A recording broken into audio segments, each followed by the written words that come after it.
Welcome, sleepy soul. I'm your storyteller tonight, here to help you drift into deep, peaceful sleep.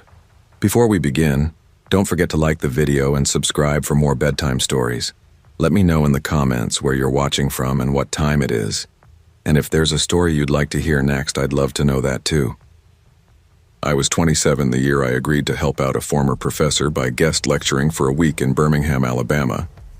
It wasn't a big university or anything fancy, just a community college that needed someone to fill in for a few behavioral psych courses while their regular instructor was out recovering from surgery. I figured, why not? Free trip, free meals, and a chance to hang out with my old college buddy Kyle. We hadn't seen each other since graduation 4 years earlier, and he lived just 20 minutes from the school. Kyle and I used to be close. Roommates for 2 years back in Tennessee, stayed up playing Xbox until sunrise, burning frozen pizzas and talking about what we'd do with our lives. He ended up in supply chain management. Not exciting, but steady work. He was renting a decent 2-bedroom apartment just outside the city near a gas station, a vape shop, and, conveniently, a 24-hour Walmart that sat 5 blocks away. "You can crash here," he said when I called to ask about hotels. "I'll clean the guest room. Still got that mattress you helped me haul up 3 flights of stairs back in 2006. It didn't take much convincing. The plan was simple. I'd lecture from 1 to 3 in the afternoon. Kyle worked second shift and got home around midnight. We'd hang out, unwind, maybe grab food. Honestly, the nostalgia of staying up late like we used to was kind of comforting. The first night we didn't do much.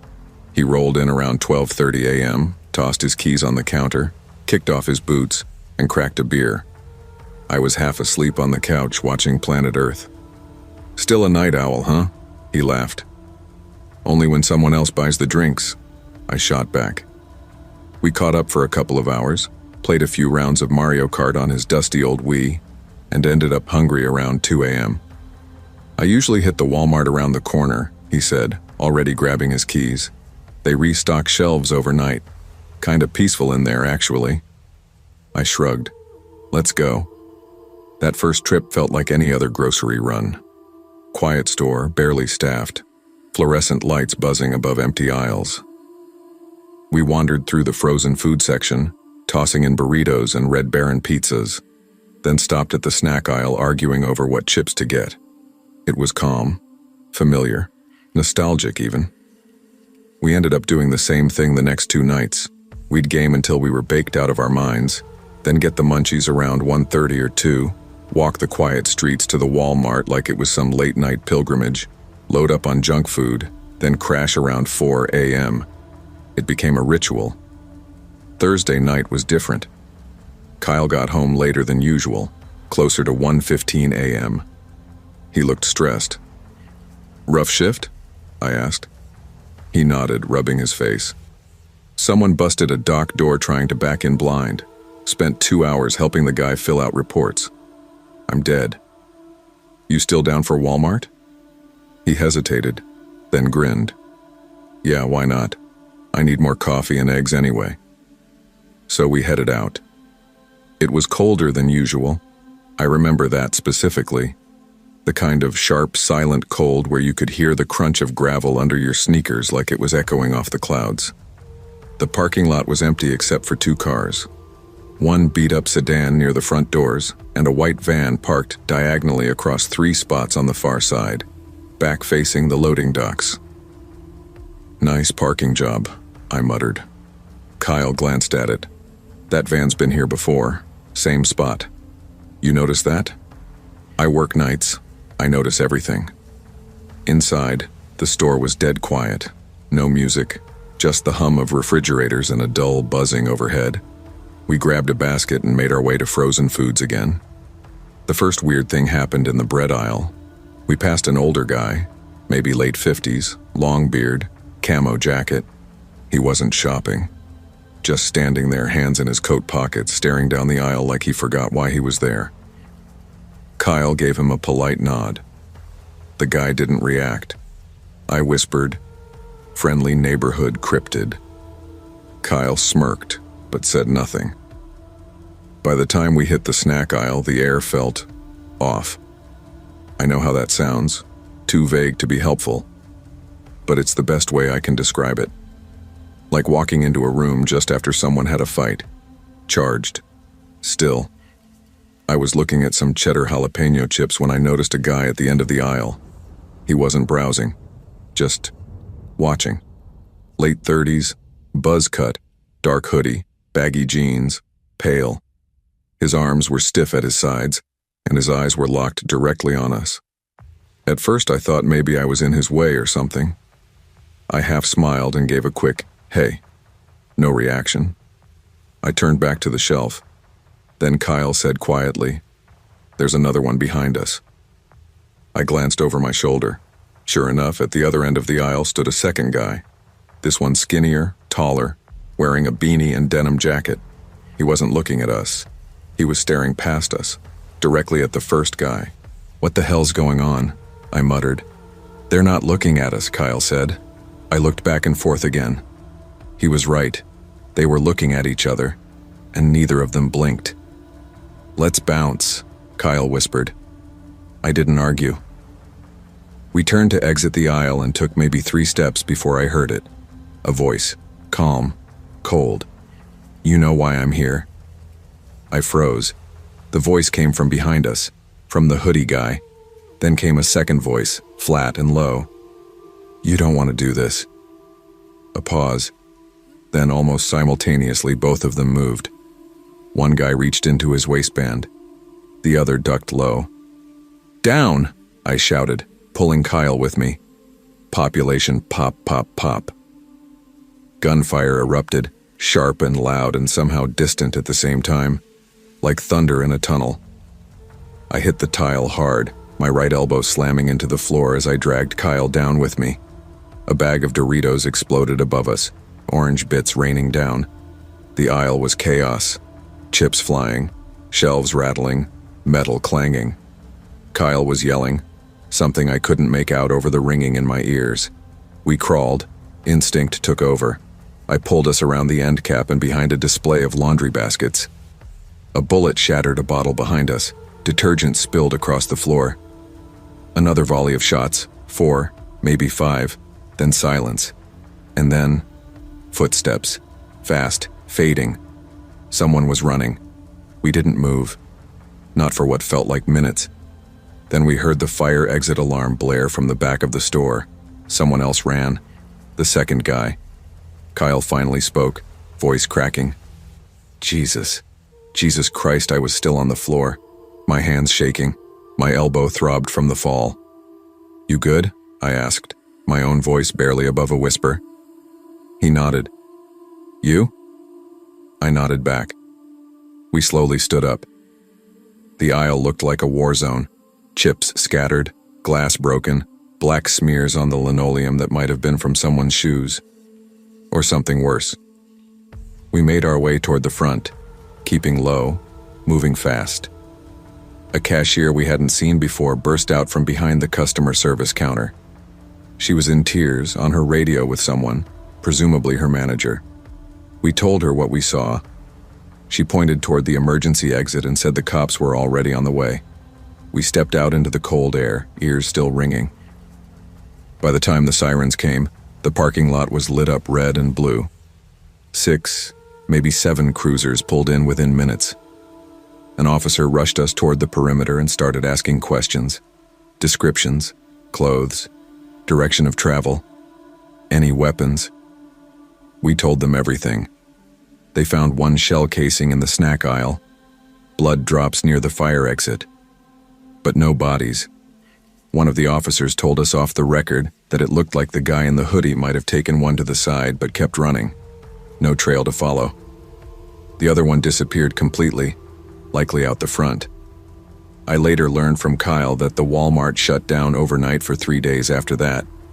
Management brought in counselors for the night staff. They put up some vague corporate poster about valuing safety and resilience, but no arrests, no follow-up, just gone. Kyle and I didn't go back. I flew home after my last lecture the next day, but I still think about it a lot. It changed something in me. Not in some dramatic movie-like way, just a quiet, constant tension. Whenever I walk into a 24-hour store now, I glance at the ends of every aisle. I scan people's hands. I never wear headphones. I never let my guard drop the way I did that night. And every time I hear a bag of chips crinkle too loud, I flinch. In a town where people disappear quietly, no one really notices when a man starts to rot. I never wanted to work retail again. After 3 years in logistics and one miserable stint at a call center, I told myself I was done with fluorescent lights and clock watching. But rent's rent, and when I lost my job last fall, desperation pushed me back behind a blue vest. That's how I ended up as a floor associate at East Bend Supercenter, basically a rebranded Walmart clone just outside Greenwood, Indiana. I was assigned to dry goods and pharmacy overflow, which meant I stocked shelves and fielded random questions about allergy meds I wasn't qualified to answer. Most of the time, the job was mindless. People in pajamas asking where the melatonin was, couples fighting over shampoo brands, crying kids throwing Skittles into the cart. None of it fazed me anymore. But what happened one Tuesday in early March is something I will never forget. Something that even as I type this out feels like a memory from a nightmare. It started like any other dead shift afternoon. 3:45 p.m. I was zoning an aisle in the health section, front-facing boxes so they look full. Everything felt ordinary. Fluorescent lights buzzing, a kid screaming somewhere near toys, the faint beeping of registers from the front. I was alone in aisle 16, adult diapers, heating pads, Epsom salts. It was one of those long, empty stretches of time where I could feel my brain turning to oatmeal. I had headphones in one ear, listening to a podcast, true crime, ironically, when I smelled something. It was foul, like rotting meat left in the sun mixed with old sewage and something chemical, the kind of smell that hits you in the back of the throat. I gagged a little, pulled my shirt collar over my nose and looked around. I thought maybe something spilled. Or maybe someone's kid had an accident. Then I heard footsteps, slow, uneven, one heel dragging slightly like the person couldn't lift it fully. A man turned the corner into the aisle. He was tall, maybe 6 feet 2 inches or 6 feet 3 inches, and gaunt, with a long face and deep sunken eyes. His hoodie was oversized and grimy, sleeves fraying at the cuffs. Cargo pants that looked more like curtains than clothing hung loose around his frame. His left shoe was a boot, but the right foot was wrapped in what looked like layers of stained fabric or gauze. I instinctively stepped aside, plastered on a polite, customer service smile. But he didn't even look at me, just trudged forward, leaving behind that stench like a trail of invisible rot. I caught myself thinking something cruel. Jesus, man. Take a damn shower. But then I saw his hand gripping the cart. His fingernails were black around the edges, not from dirt but something darker, as if the tissue underneath was dying. The skin on his knuckles was tight and shiny, stretched over bones like wax paper. That's when I realized something was really wrong with him.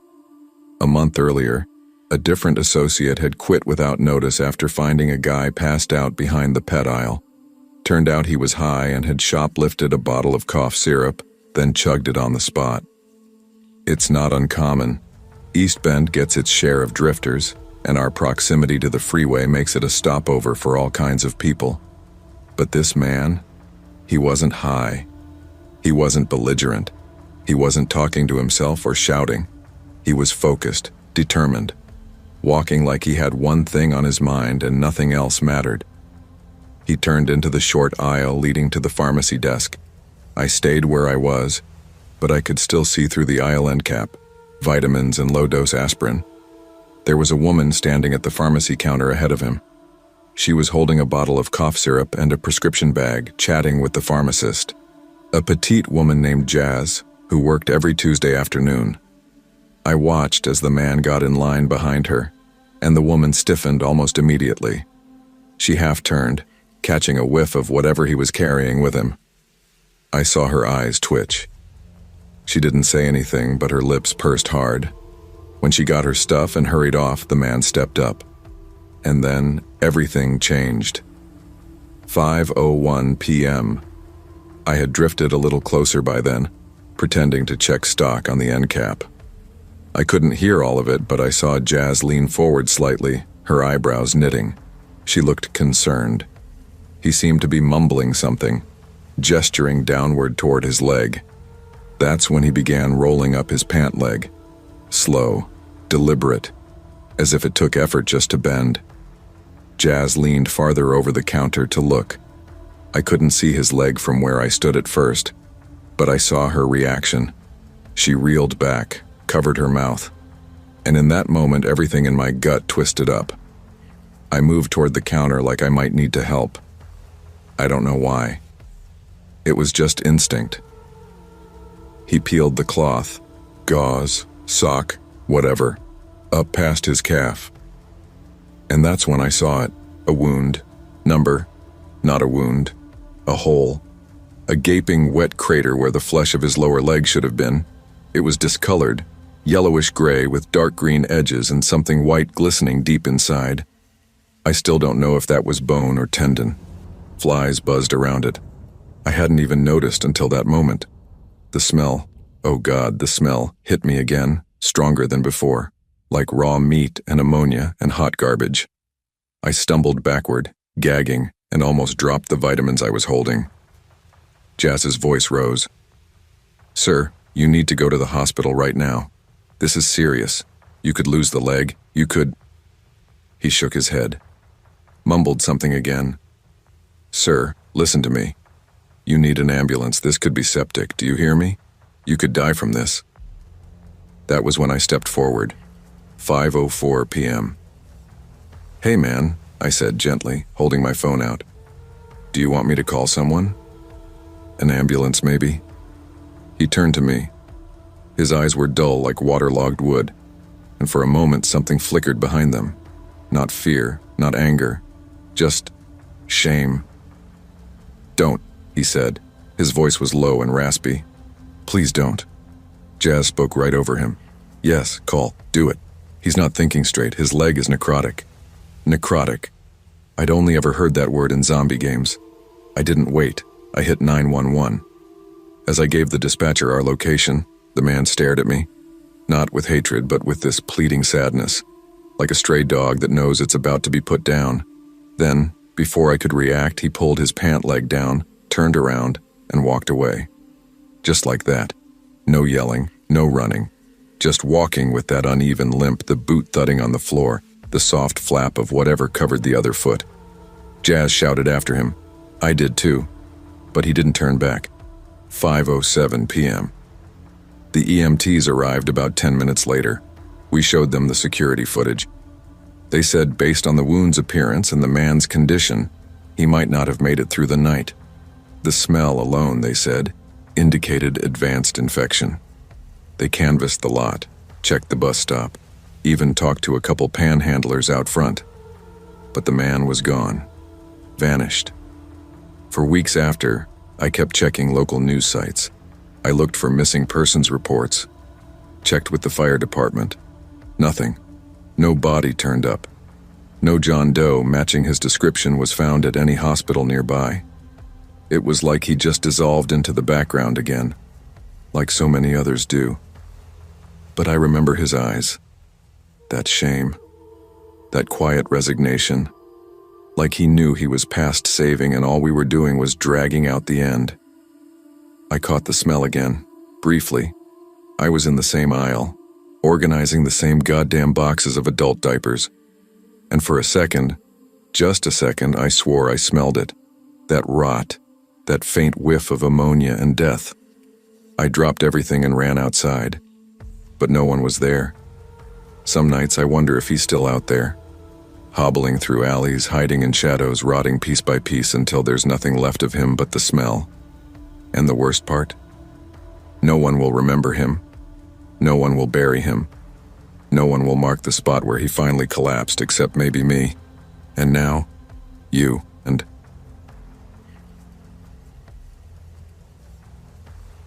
I was 20 and working at Walmart corporate the year everything changed. I wasn't anyone important, just a marketing temp in the summer internship program. One of those next-gen talent things they advertise on college job boards.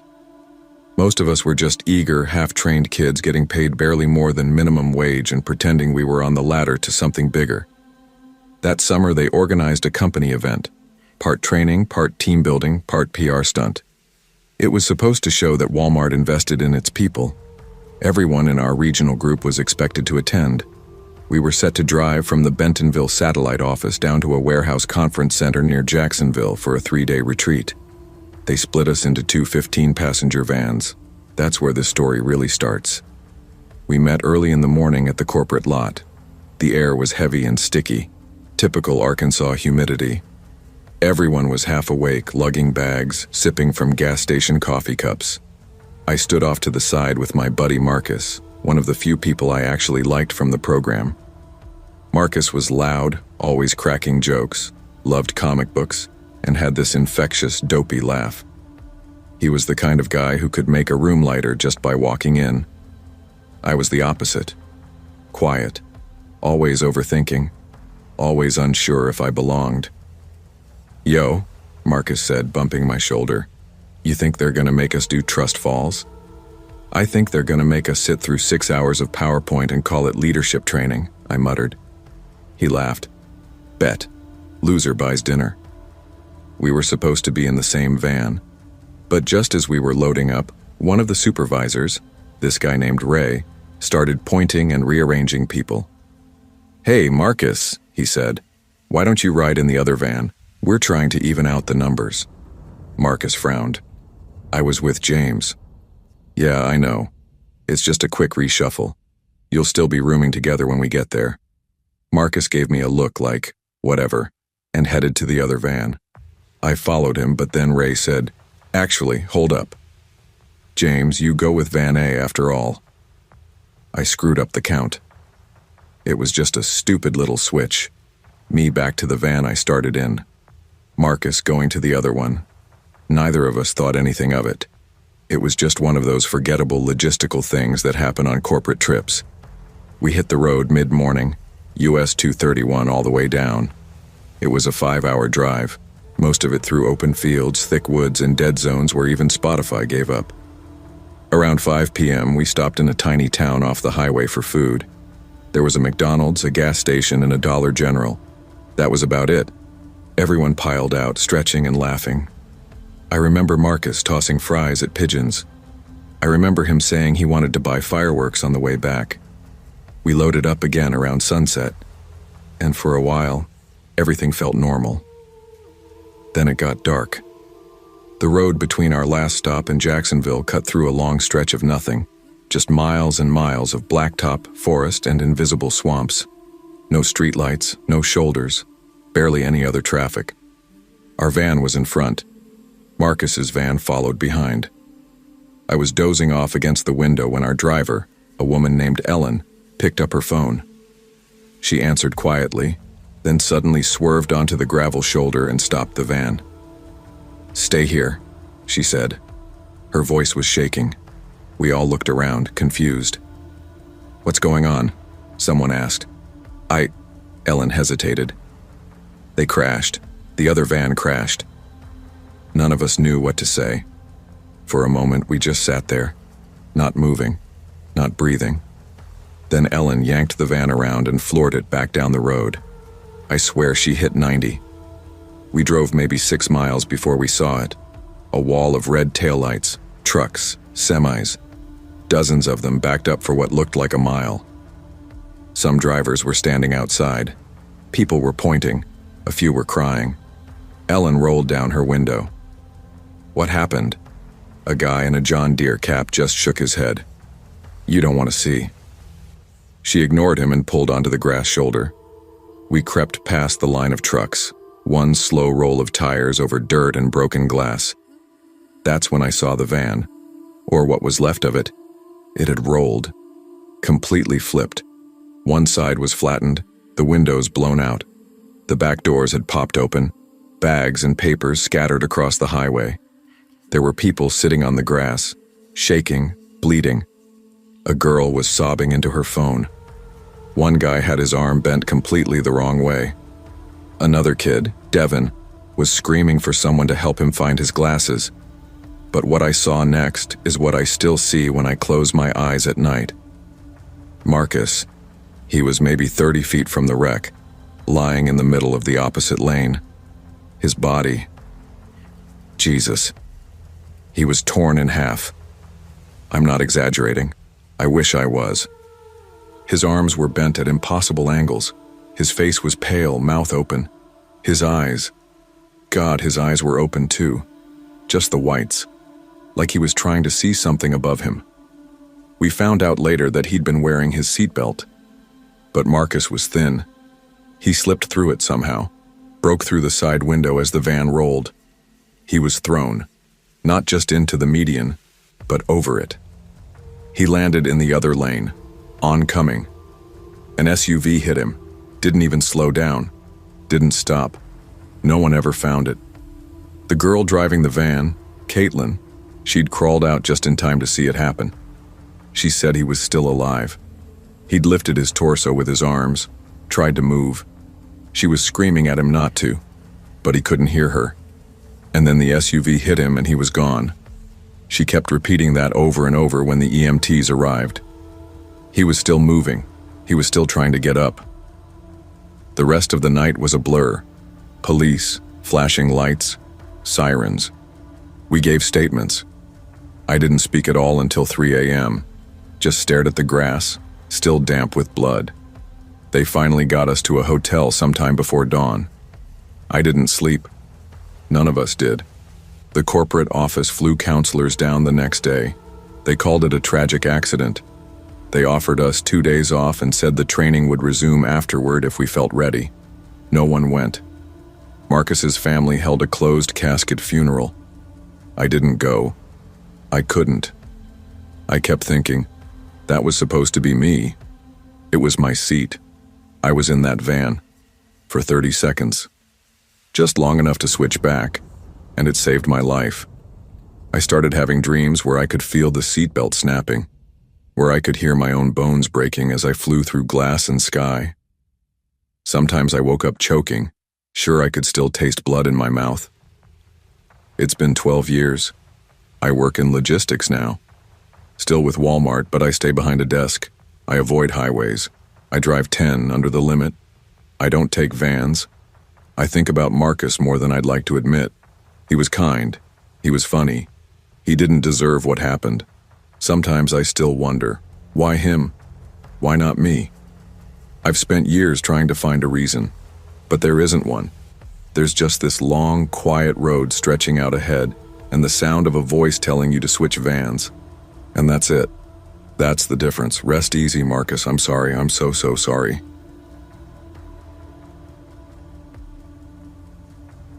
I never thought I'd end up in a blue vest. 10 years ago, I had a decent job working for a local manufacturing firm in Charleston. Nothing glamorous, but it paid the bills. Then came the layoffs. Half the company gutted in a single week. 1 minute, I was in the conference room talking about the new safety training, and the next I was carrying a cardboard box of my things out the front door with my boss mumbling, "We're so sorry." Rent didn't care about apologies. Neither did the utility companies. After burning through my savings in under 2 months, I started applying anywhere that was hiring. Office jobs didn't call back. I wasn't above retail. I just hadn't expected to be back in it at 34. But bills don't care about pride. That's how I ended up working at Walmart. The store was just off I-26, tucked behind a crumbling Sonic and a Dollar Tree. It was one of those older supercenters, flickering lights in the parking lot, a roof that always seemed to be leaking somewhere and lines that never ended. I figured I'd be stocking shelves at night or maybe running a register, but they threw me in lawn and garden. At first I was relieved. Compared to electronics or grocery, lawn and garden was peaceful. I liked the quiet, the smell of soil, the way old ladies would stop and talk about what they were planting that season. I could get lost watering plants and forget for a few hours that my life had gone completely off the rails. But there was one thing I didn't know. Lawn and garden didn't just sell plants. It was the department responsible for setting up every holiday display in the entire store. Christmas trees, Ours. Halloween decor. Ours. Back-to-school bins filled with binders and crayons. Still us. And that's where this story begins. It was mid-August, about a week before public schools went back in session. The air conditioning was barely holding up, and sweat stuck to my back even before my shift started.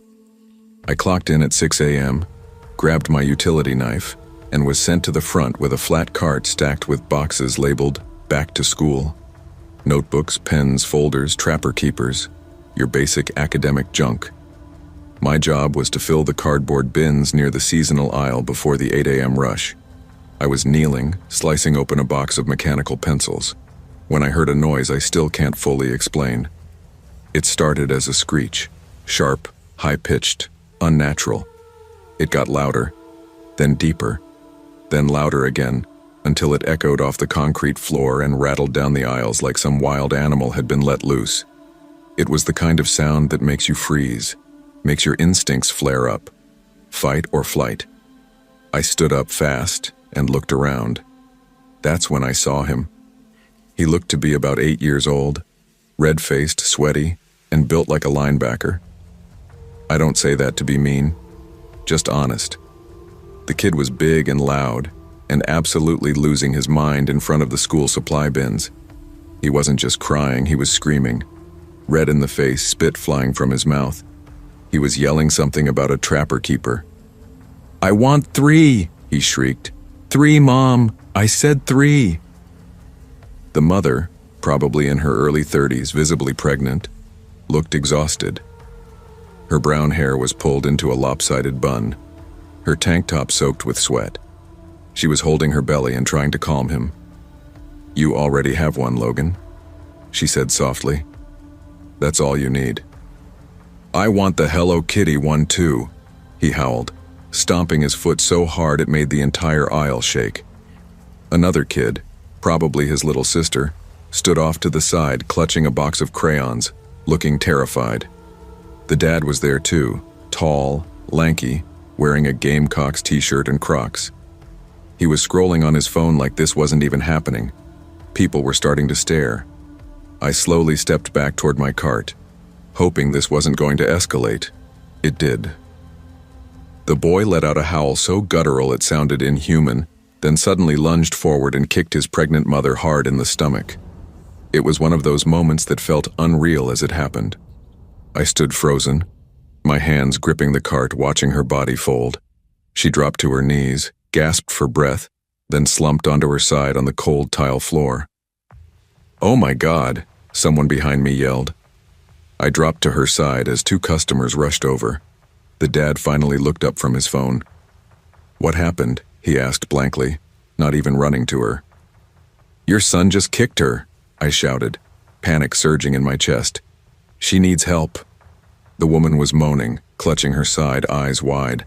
One of the customers called 911 while the other yelled for a manager. And the kid? The little bastard calmly walked over to the trapper keeper bin and picked out all 3. His original, the Hello Kitty one, and one with a dinosaur, and tucked them under his arm like he'd just won a prize. He turned to his dad. "I'm hungry. I want chicken nuggets." And this man, this grown-ass man, looked at his wife being loaded onto a stretcher by EMTs and said nothing. "No, you're in trouble. No, what the hell did you just do?" Just nodded and said, "Okay, bud, let's go." I watched them leave, the dad guiding him toward the McDonald's at the front of the store while their daughter cried silently into her arms. The incident was reported, obviously. I gave my statement, as did a few others. Management barely acknowledged it. No one ever told us what happened to the woman. There were rumors that she miscarried, but no one could confirm it. All I know is she never came back. And that kid? He did. I saw him 3 weeks later, tugging on his dad's sleeve near the toy aisle, acting like nothing had ever happened. I couldn't believe it. Still can't. You'd think that would have been the worst day of my time at Walmart, but you'd be wrong. That was just the loudest day. The real horror of working there was slower, quieter. It crept in over time. You watch the way people treat each other. You watch how some parents scream at their kids like they're animals. You watch old people beg for help finding a can of soup, while others walk by like they don't even exist. You clean up dirty diapers left on shelves, needles in bathroom stalls, chicken bones shoved behind packs of Gatorade. You start seeing people not as people, but as threats. One night, about 6 months after the Trapper Keeper incident, a woman walked into Lawn and Garden wearing nothing but a bathrobe and slippers. She was bleeding from her scalp and holding a baby carrier with no baby in it. She walked right up to me and whispered, "He's still in the ceiling. He's still up there. He follows me." I asked if she needed help. She screamed, bit me hard on the forearm, then ran out the emergency exit. We found out later she'd escaped a halfway house down the road and had dropped off her child at a fire station hours earlier. She didn't even remember coming to Walmart. I stayed there 2 years, longer than I should have. The day I left, I didn't even say goodbye. I just clocked out, took off the blue vest, and walked to my car. I sat there for 20 minutes and cried. Not because I was sad, but because I survived. People laugh about Walmart. They make memes. They joke about the people of Walmart and think it's just about weird outfits and odd customers. But the truth is, that place is a pressure cooker. It's where you see what people really are when they're pushed to the edge. Tired, broke, hungry, angry, humiliated. And some of them snap. Some of them drag their kids down with them. Some of them don't come back. And the ones who work there? We carry those moments like invisible bruises. Every screaming child, every broken family, every time you had to clean blood off tile or talk someone down from a panic attack in aisle 14, you take it home with you. It lives in your bones. Walmart didn't kill my soul, but it bruised it. Over and over again. Until I was no longer sure if I was human or just another part of the machine.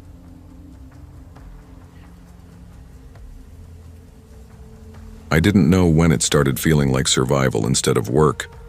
Maybe it was the 3rd time I clocked out crying, or maybe it was when I stopped wearing makeup, not out of laziness, but because I didn't want to draw any more attention to myself than my blue vest and name tag already did.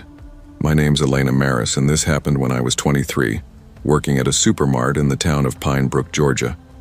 I'd moved there after community college to be closer to my older sister, who had just had twins and needed help. I applied to a few places, but Supermart called first. They said I'd start in general merchandise and shift around wherever I was needed.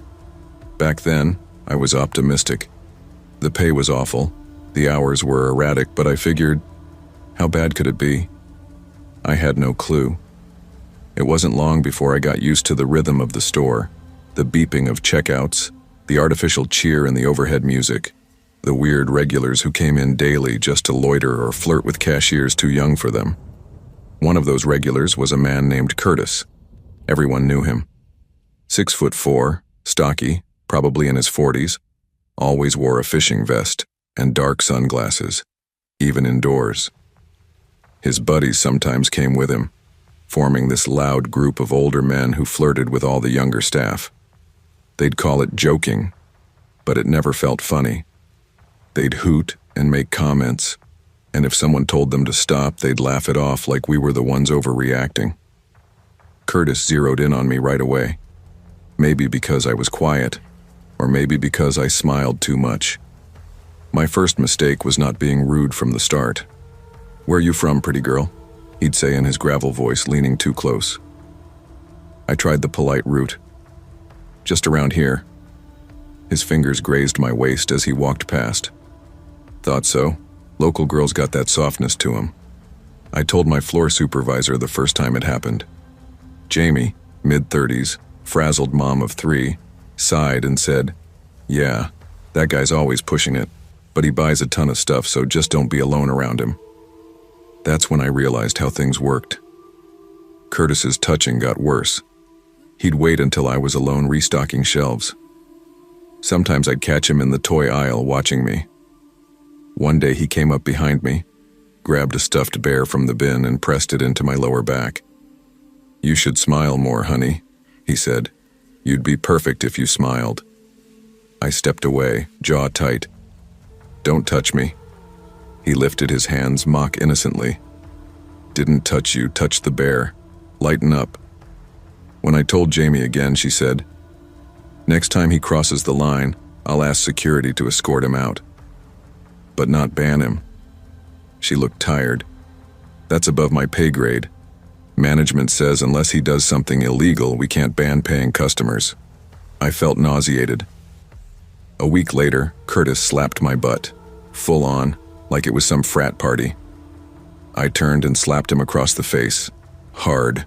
The shock on his face was almost worth it. Feisty, he growled, stepping forward. I backed away, trembling. Don't you ever touch me again. He laughed and walked out. Security escorted him out that night. Not banned, just out. I begged the manager, Ron, to take real action. Ron, who always smelled like stale cologne and acted like smiling was beneath him, said, look, Elena, I don't condone what he did, but customers spend money. You don't want to work retail? Maybe find something else? He walked away, leaving me shaking in the break room. I wanted to quit right then, but I needed the money. I needed to help my sister.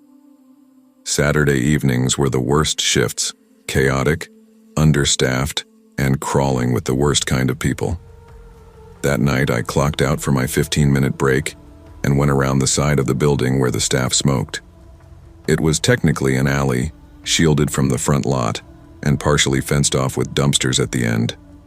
I lit a cigarette, the ritual calming my nerves. That's when I felt hands grab me around the waist. Strong hands, yanking me backwards, lifting my feet off the ground. Time slowed. I saw the edge of the dumpster coming closer. The cement. Heard the gravel shift under boots. I screamed and threw my head back, hard. It connected with a crunch. He dropped me, swearing. Curtis. I spun around and kicked up full force, hitting him in the groin. Again and again. He stumbled back, blood running from his nose, gasping like a fish out of water. I didn't stop. I lit another cigarette and burned it into his arm. He screamed. I spit in his face. I didn't feel like a person. I felt like rage in human form. Security arrived first, followed by cops. Curtis was moaning on the ground, clutching himself, one hand covering his burned arm.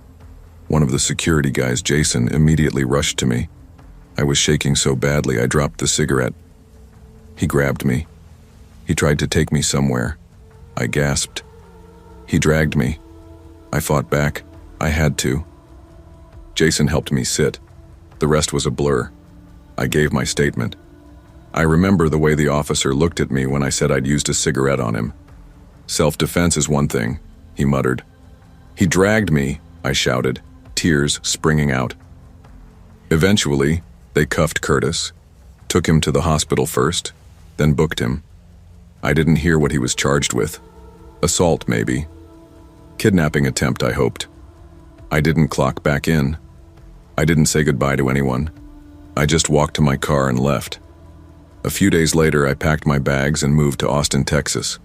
My sister helped me find a job at a vet clinic.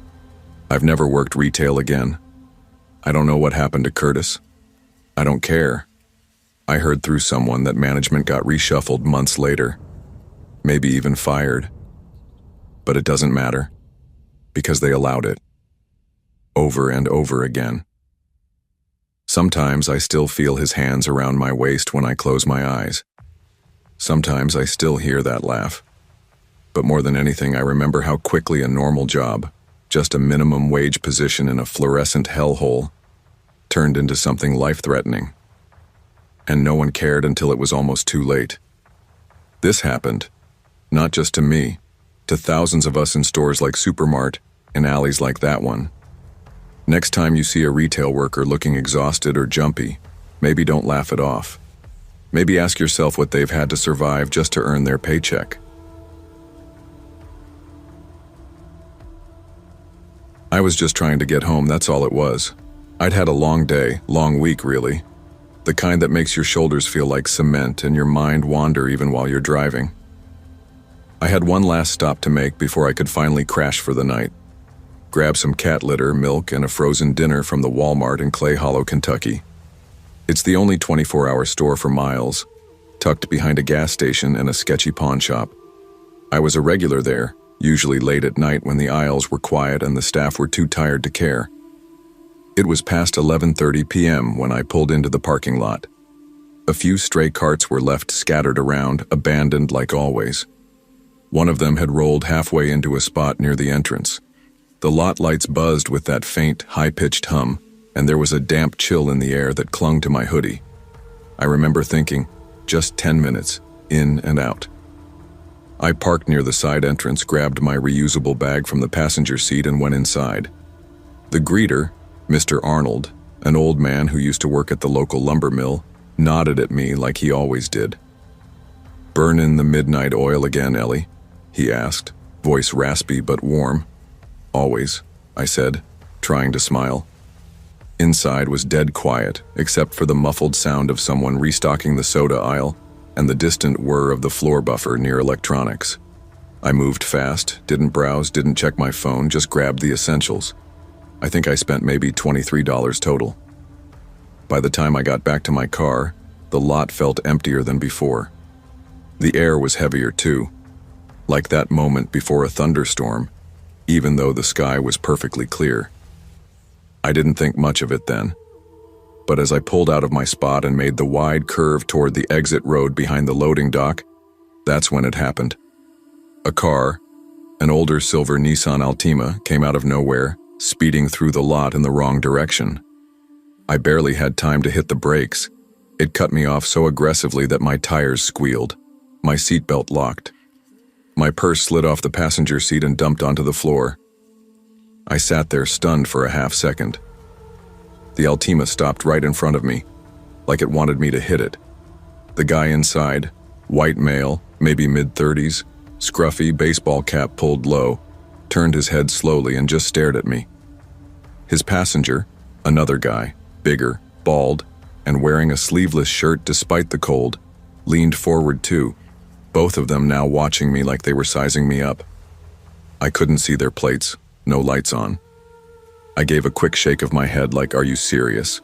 hoping they'd move. Instead, the driver grinned. Then he floored it. He sped off toward the side exit, tires screeching.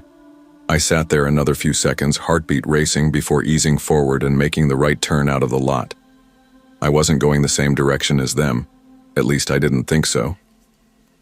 I turned down Halberd Road, the narrow strip that leads out past the old grain silos, heading toward my place about 10 minutes away. That's when I saw headlights in my rearview mirror. Same Altima, same guys. I didn't panic at first.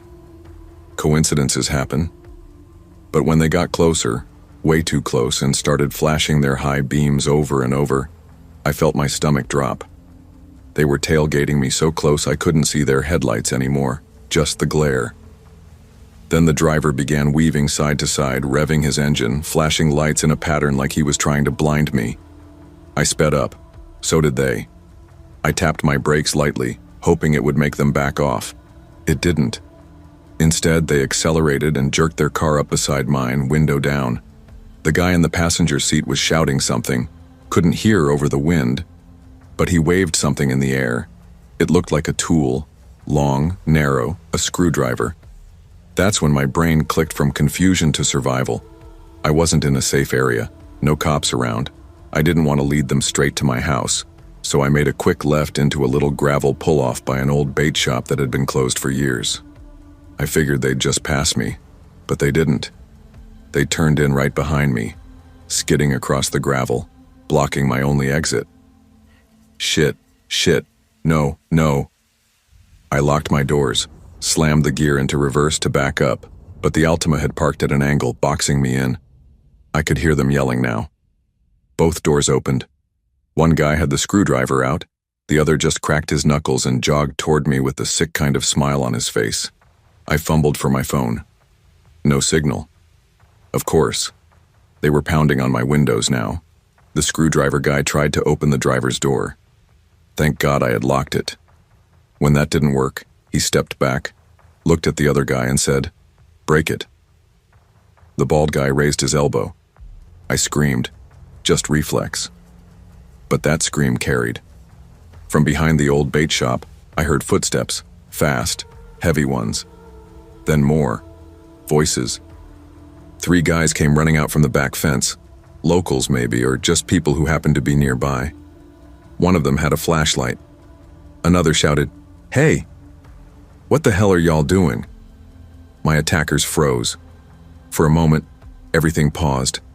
Then Screwdriver Guy yelled, "Go!" and both of them sprinted back to the Altima. Tires screeched again. They reversed, nearly hitting one of the strangers, and peeled out down the road. I was shaking so hard I couldn't even unbuckle my seatbelt. One of the strangers, older guy in a camo jacket, knocked on my window and asked if I was all right. I nodded. Barely. He told me he'd seen the car pull in and thought it looked weird. They'd just been hanging out behind the shop smoking when they heard yelling. "You need us to call someone?" he asked. I finally managed to say yes. He let me use his phone to call 911. The sheriff showed up 15 minutes later, long after the Altima was gone. I gave a report, described the guys as best I could. They asked if I got the plate. No, I didn't. No cameras in that lot either. It was a dead end. Nothing ever came of it. For weeks after, I was paranoid every time I drove at night. I stopped going to that Walmart alone, started carrying pepper spray, got a dash cam installed, kept my doors locked, even when pumping gas. And to this day, when I see someone flash their headlights behind me, even just for a second, I still flinch. Because I know how fast a regular night can turn into something else.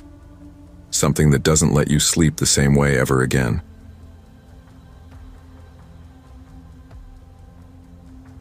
I was 19 when I started working the overnight shift at a Walmart on the edge of town in Elridge, Kentucky. A quiet place that got a lot louder after dark. You'd think Walmart at 3 a.m. would be boring, but it was anything but. The things I saw there, I could fill a book. But this isn't about me, not really. It's about someone I worked with. Someone who never should have been hired in the first place. His name was Travis. It started like any other night. The store had that artificial lemon scent they pumped in before closing hours, mixed with mop water and burnt pizza from the deli. I clocked in, tightened the back brace they made us wear, and went to meet up with the rest of the night crew in the stockroom. That's when I first saw him. He was standing off to the side, arms crossed, staring at nothing in particular. He had this jagged buzz cut like he'd done it himself with a pair of dull clippers, and he was already sweating through his gray Walmart vest. "Hey," I said, offering a hand. "You knew?" He looked down at my hand like I'd offered him a dead mouse, then muttered, "Name's Travis." That was it. No smile, no handshake, just that weird hollow stare. I should have trusted my gut right then and there. The first few nights he barely talked. But when he did, it was strange. Not shy strange. Off strange. Like the time we were stocking sporting goods and I joked about needing a helmet to survive the job. He said, dead serious. I shot myself in the head once. Didn't do much.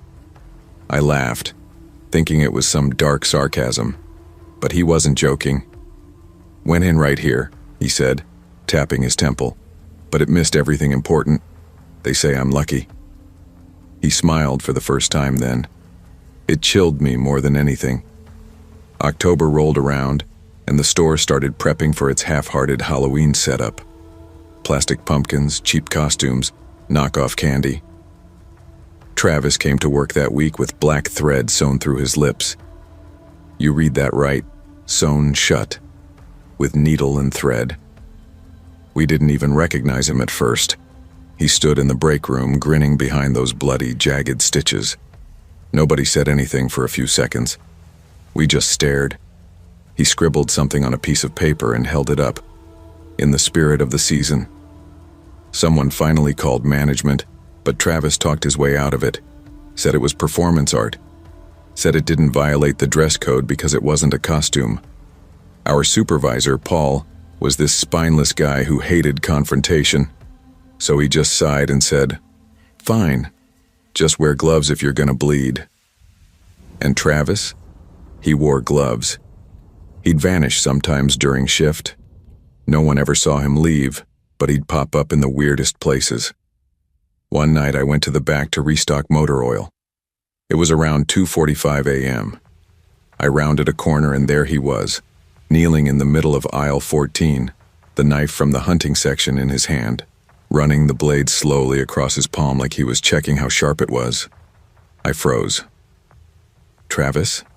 I asked quietly. He looked up at me, smiled that same chilling smile and said, "Don't worry. I'm not going to hurt you. I like you." I backed away slowly, my stomach churning. He was never fired for that, said it was a box cutter accident. Security footage mysteriously glitched that night. We found out later he was swallowing whole packs of Coricidin, Triple C, like candy. It was a known over-the-counter high, especially with teens, but he wasn't a kid. He was in his late 20s. He'd show up glassy-eyed, twitching, talking to people who weren't there. One time I caught him whispering to the mannequin in women's apparel. He had his hand on its plastic shoulder like they were sharing a secret. "They replaced parts of me, you know," he told me later that night, completely unprompted. "What do you mean?" "Doctors, government. Doesn't matter. They took pieces out and filled me with other things. Want to see the scar?" I said no. I wish I hadn't said anything at all. The worst night started in the parking lot. We were on lunch break, sitting on the curb eating vending machine sandwiches. A cop car pulled up out front. Not unusual. We had late-night shoplifters all the time. But Travis stiffened when he saw them. "They're here for me," he muttered. "They always are." Then he stood up, walked right up to the cruiser, and headbutted the cop through the open window. Just like that, they tackled him, slammed him on the asphalt. He didn't fight. He laughed the whole time, blood pouring from his forehead, his eyes rolling back like it was some kind of high. We thought that was it, thought he'd be gone for good. He was back a week later. Apparently, he had mental health paperwork and threatened a discrimination lawsuit if they didn't reinstate him. Paul just shrugged and gave him his vest back. For all his madness, Travis had money. I don't know how. He barely worked his full shifts, spent most of it wandering, and yet always had wads of $100 bills in his pocket. One time he broke a CD I lent him, an old Nirvana bootleg I cared about. The next day, he handed me a new one and gave me $300 for the inconvenience. I didn't want it, but I took it. And that scared me too. Because when someone like Travis gives you something, you don't say no. I left that job after 6 months. Couldn't take the stress. I still think about it more than I should. Travis added me on Facebook a few years later. Sent a message every now and then. Always friendly. Always supportive. "I heard your song. Real good stuff. Still got your back always. If anyone ever messes with you, I'll bury him." Sometimes I respond with a thanks. Sometimes I don't reply at all.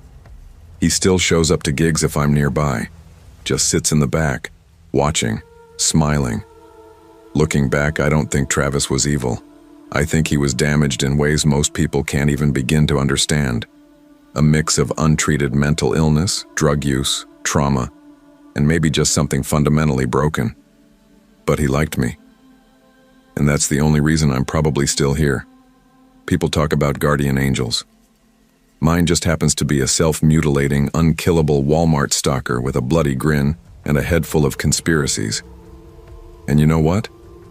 I'd rather have him on my side than against me.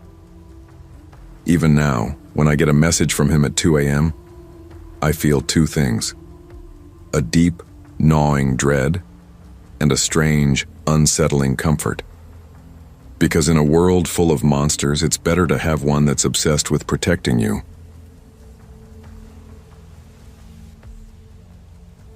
I never used to be afraid of going to work. I didn't love it. Who loves stocking shelves at 3 a.m. in a fluorescent freezer box filled with cold tile and colder customer complaints? But it was a job. I needed the money. Rent doesn't pause when you're tired. This was in Camden Falls, a mid-sized town off Highway 18 in western Kentucky. Not much to see there except the super Walmart, a few gas stations, and a rundown diner called Margot's, where the waitresses called you Han and always smelled faintly of menthols. I got hired on night shift after my cousin Jeremy, who worked backstock, put in a word for me. Said they needed dependable people for freight and overstock. I didn't mind the hours. I preferred them. Quieter, less drama. That changed when he got transferred in. His name was Brent, and I'll never forget the first time I saw him. It was a Tuesday. I remember because I was rotating cans in aisle 7, and the damn radio was playing Sweet Home Alabama for the third time that night. I was on my knees organizing green beans when he walked past me and deliberately kicked one of the cans I'd already stacked, sent it rolling under the shelf. He didn't say anything, just smirked. Dirty blonde hair like straw and eyes that didn't match his smile. Something was off about him from the jump. He had this way of hovering, standing just a little too close, staring a little too long. New guy? I asked Jeremy that morning when we clocked out. Yeah, he muttered. Transferred from Mount Auburn store. Got in some trouble over there, I heard. What kind of trouble? Jeremy hesitated. He broke another associate's nose. Said it was an accident during unloading, but what? He laughed about it. From that point on, Brent made his presence known. He was loud, aggressive, always looking for a reaction. He'd smack boxes out of people's hands, scream lyrics in the break room, slap the vending machine when it didn't work. The managers, especially Doug, the overnight lead, just brushed it off. Brent's just high energy, Doug once said. Yeah, I muttered. So is a meth lab. But nobody listened. And slowly, he zeroed in on me. I was microwaving noodles during our 2 a.m. break when he walked into the break room wearing a full football helmet. At first, I thought it was some kind of joke. Then, without saying a word, he ran full speed and slammed his head into the side of mine. It felt like lightning exploded behind my eyes. I fell off the bench, instantly dizzy, and my vision tunneled. The room felt sideways. What the hell? I croaked, holding my temple. He laughed. Damn, you dropped like a sack of potatoes. I could hear some of the others laughing too, nervous chuckles, but nobody did anything. Nobody helped. I staggered to my feet and left the break room. I called off the rest of the shift and went to urgent care. The diagnosis? Concussion. I reported it the next day, told the manager, showed the note, even gave the nurse's number. Doug's response. Well, it sounds like he was just playing around. That was when things turned dark. Brent started taunting me, whistling whenever I walked past, blocking my way in the stockroom, humming the Monday Night Football theme. Real sick stuff. I'm not scared of you, I told him once. He grinned. You should be. I started having anxiety attacks before work. Couldn't sleep, couldn't eat. I dreaded going in, but I needed the money. I kept showing up. The final straw came a week later. It was 3:17 a.m. I had just finished cleaning up a spill in the dairy section and went to drop the mop off in the back closet. As I turned the corner near receiving, he was there. Hey, he said. I ignored him. You think you're better than me, huh? Brent growled, suddenly stepping forward. Back off, I warned, heart thudding. But he didn't. He shoved me. Hard. I stumbled, hit the concrete floor, and before I could move, he was on top of me. I screamed, kicked, clawed. Get off! I can't breathe! His face was inches from mine, spit flying, his hands pressing on my shoulders. I was flailing, absolutely panicked. I genuinely thought, this is it. He's going to kill me right here in a Walmart stockroom and nobody will even care. And then, hey! It was Jeremy. He'd come around the corner looking for shrink wrap and saw the whole thing. He tackled Brent off me. Brent got up, stormed off, and vanished into the back exit. Cops were called. I gave my statement. Jeremy backed it up. They fired Brent that same morning. You'd think I'd feel relief. But I didn't. I felt watched. For weeks, I parked closer to the building, constantly checking over my shoulder. I had dreams about him standing at the end of the aisle. One time I thought I saw him sitting in a truck across the parking lot, just staring at the store. It turned out to be someone else, but the fear stayed. Doug gave a half-hearted apology. Said, No one expected it to go that far. I never forgave him, or myself, for not walking out the first time Brent crossed the line. I quit Walmart 2 months later. I still get headaches, still flinch when someone raises their voice, still think about how close I came to being just another name in a news article. But I survived, barely. I wasn't supposed to work that Sunday. It was Mother's Day 2015, and I had originally requested it off to take my mom out for lunch. Nothing extravagant, just a diner in town and some peace and quiet. But when the morning schedule went out the Friday before, my name was still printed in the customer service slot, and I knew exactly why. 13 people had already called out by then, mostly moms, of course, and 5 others hadn't even answered their phones for days. I was 19, didn't have kids, and always showed up, so they plugged me in. No explanation, no heads up. I was too tired to argue and too broke to risk getting written up. The shift started just after 9 a.m. at Boxmoor, a big box store chain that was basically Walmart's evil twin. Smaller town, smaller store, worse pay. By 10:30, the customer service line stretched nearly halfway to the bakery, and I was the only person behind the counter. Every few minutes, someone would yell about the line, about the heat, about the gift cards not scanning. My radio buzzed nonstop, and of course, the air conditioning was barely working. I kept looking over at the clock, hoping for lunch, hoping someone would show up, hoping, hell, praying, I'd get even 5 minutes to sit down. That's when she approached. An older woman, blue hair perfectly curled, wearing a gaudy, World's Best Nana shirt. She slapped her receipt on the counter like it was an accusation. "This is ridiculous," she snapped. 30 minutes in line? On Mother's Day? What kind of store runs this poorly? I wanted to say, "Ma'am, I agree with you," but I just nodded and offered a fake apology. That's when my earpiece crackled. "Cass, do you see the kid in the orange shoes over by the card aisle?" It was Rob, one of our overnight security leads. He rarely spoke on the radio unless something serious was happening. I turned my head and scanned the crowd. Sure enough, a small boy stood alone by the rows of overpriced greeting cards, rocking back and forth on his heels. Orange Nikes, Velcro straps, maybe 5 or 6 years old. I could tell from his slouched posture and darting eyes that something was off. "Yeah, I see him. Is he lost or something?" I whispered back into the mic. "Number, stop him. He crapped himself, and he's tracking it all over. I'm trying to locate his mom on the cameras." I paused mid-sentence with the old woman, my mouth half open. I turned fully toward the kid, and that's when I saw it. His shorts were stained dark, his legs streaked, and small smears marked the white tile floor in a path leading back toward toys.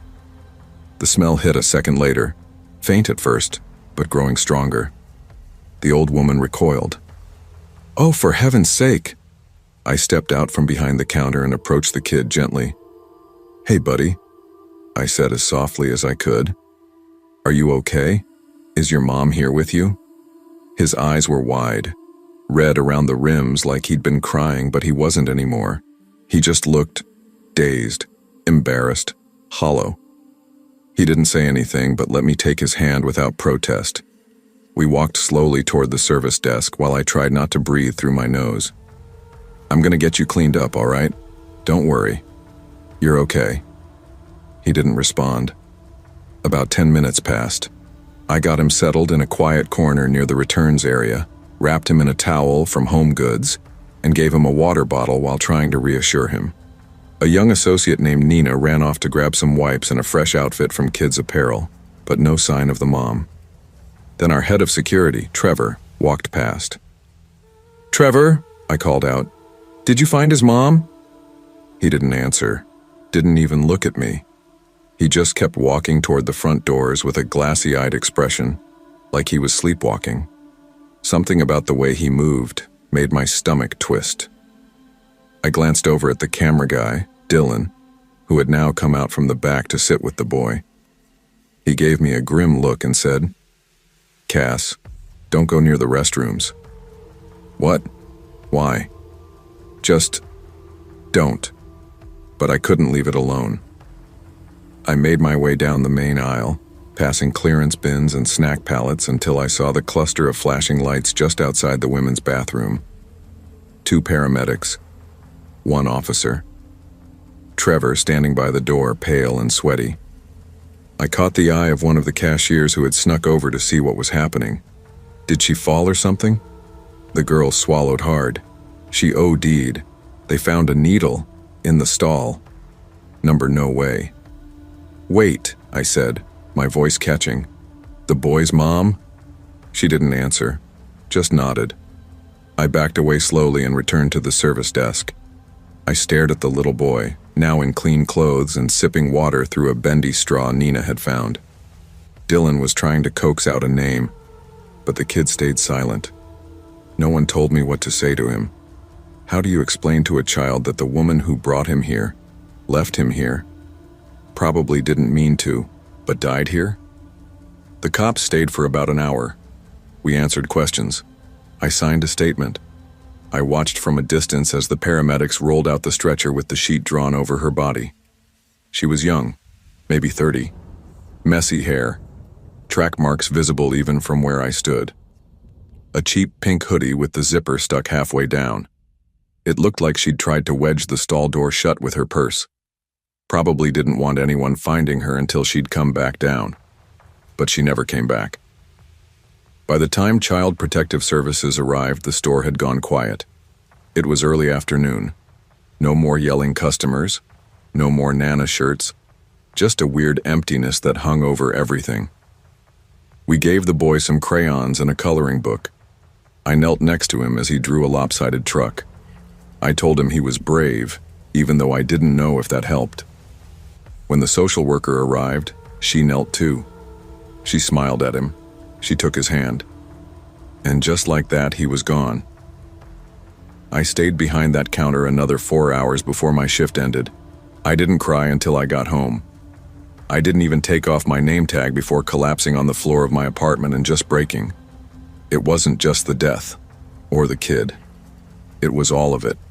The indifference, the chaos, the silence that came afterward.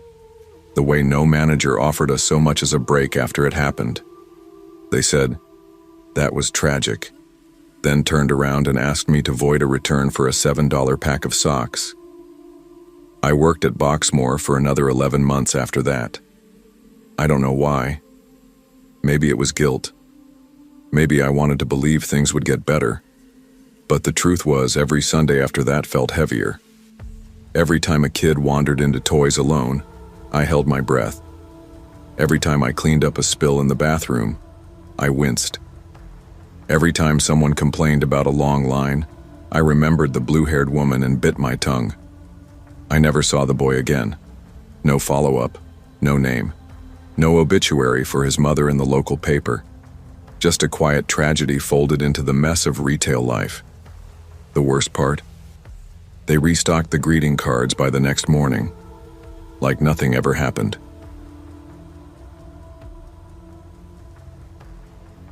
I was working the evening shift at Walmart the night it happened. It was April 2019, and I'd been at that store for just under 6 months. I was 24, stuck between college and figuring out my life, doing part-time shifts at the Walmart in Willow Creek, a mid-sized town in Georgia, with nothing much to do and nowhere good to go after 9 p.m. I worked the GM side, general merchandise. That night I was doing returns in aisle A18, which runs parallel to the condiments section. It was the kind of shift where time moves like syrup, and all you can think about is how long until your next break. The store wasn't busy, just a few people wandering in after work, grabbing frozen dinners or cat litter. The loudspeakers buzzed with pop music set way too loud, and the lights overhead flickered slightly like always. I was stacking misplaced candles back on the end cap when I noticed someone standing on the other side of the aisle divider in the sauces section. At first, I didn't think anything of it. From the corner of my eye, it was just another customer. A woman, maybe mid-40s, drenched hoodie, bare feet. Wait, bare feet? I glanced again. Yep. No shoes. Black, cracked soles, ankles swollen. She was standing right in front of the wall of hot sauces, the top shelf where we kept the Ghost Blaze, Widow's Flame, and other extreme heat stuff. I wasn't going to say anything at first. People come in barefoot all the time, usually homeless or high, but something about the way she was moving made my stomach knot. She was holding one of the bottles, turning it slowly in her hand. Her lips were moving. No phone, no earbuds, just her, talking to the bottle. I walked over slowly, not out of nosiness, but instinct. I worked retail long enough to know when something's off, and she was more than off. She was shaking, hard. Her hoodie was soaked, not just from rain, but sweat. "Ma'am," I said quietly, "you okay?" She looked up. Her eyes were bloodshot, not tired, raw, like she'd been crying for days. Her cheeks were soaked, not just tears. Her whole face was dripping. She didn't answer, just looked at me. And then she opened the bottle. Before I could even say anything else, she tilted it back and started chugging it. "Wait, hey, stop!" She drank the Ghost Blaze like it was water. Thick red liquid streamed down her chin, onto her shirt. She swallowed and coughed, gasping for air between gulps. She was shaking so hard I thought she might collapse. I rushed forward but stopped short of touching her. "Ma'am, Jesus, you can't do that. Are you okay?" She dropped the bottle. Her knees buckled and she dropped into a squat right there on the floor.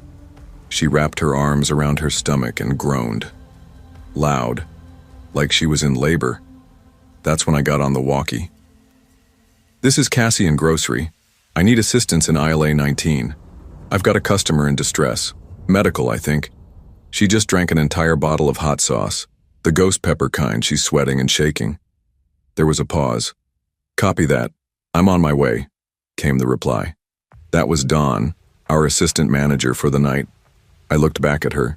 She was gasping, eyes wide, hands shaking, lips turning pale. And then she said something I'll never forget. "It won't burn if you deserve it." I blinked. "What?" She said it again. "It won't burn if you deserve it." Her stomach convulsed. She groaned again and vomited right there on the tile. It was red and thick, mixed with yellow foam. The smell hit me instantly. Vinegar, bile, something metallic. I stumbled back, covering my nose. Don came running with another team lead, Myra. They took one look at her and called 911. She was crying now. Softly. Like a kid. Her hands clutched her stomach, and she rocked back and forth. She was still sobbing when the paramedics arrived. They loaded her onto the gurney while she mumbled the same thing over and over. "It won't burn if you deserve it." I stood there frozen. Don tried to reassure the other customers. Myra handled the cleanup. I went into the break room and sat there for 20 minutes with my head between my knees. The weird part? She came back, 2 weeks later. It was a Thursday night again. Same shift, same aisle. I was restocking chips when I saw her out of the corner of my eye. This time she was wearing flip-flops and clean clothes. Looked better, healthier. But it was definitely her. I watched her walk to the same shelf. She stood there and stared at the hot sauces. For almost 30 minutes. Didn't touch them, didn't speak. Then she left. I told Don, and he said to just keep an eye on her but not approach unless she started doing anything dangerous. She came back 4 more times. Always on a Thursday. Always around 7:30 p.m. Never bought anything, never said a word. Just stood there in front of the sauces. We started calling her Blaze Lady. Most of the younger cashiers joked about it, said maybe she was on TikTok or doing some weird spiritual thing. Some thought she was pranking the store. I didn't joke. I couldn't, because I saw something in her eyes that I recognized. Pain. Her story came out months later. One of the older ladies who worked in apparel, Gina, heard it through her cousin, who worked at the hospital. The woman's name was Elaine Moss. She'd lost her 13-year-old son in a fire the year before. A kitchen fire. Started when he was trying to make wings. Oil, stove, something with a bottle of hot sauce. He got trapped behind a door while the flames spread. She was outside in the yard when it started. She couldn't get to him in time. He burned alive. She'd spent 3 days in the psych ward after the incident at our store. They said she'd tried other things before that, self-harm, starvation, but drinking the hot sauce was new. A new way to punish herself. The last time I saw her, it was different. She came in just before close. I was sweeping near the registers. She didn't go to aisle A19 this time. She came to me, walked straight up to me, holding a bottle of Widow's Flame, unopened, sealed. She held it out to me. "You can put this back," she said, voice calm. "I don't need it anymore." I didn't say anything, just nodded. Then she smiled, a little, sad smile. "Tell them I'm okay now. I won't come back again." She turned and walked out into the night, and true to her word, she never did. Some nights, I still think about her, about the pain people carry, about how sometimes the hurt gets so deep it spills out in ways that don't make sense to anyone else. I don't work at Walmart anymore. I finished my pharmacy tech program and moved on. But I never forgot Elaine Moss. Never forgot how grief looked standing barefoot on tile. Never forgot what she said. "It doesn't burn anymore."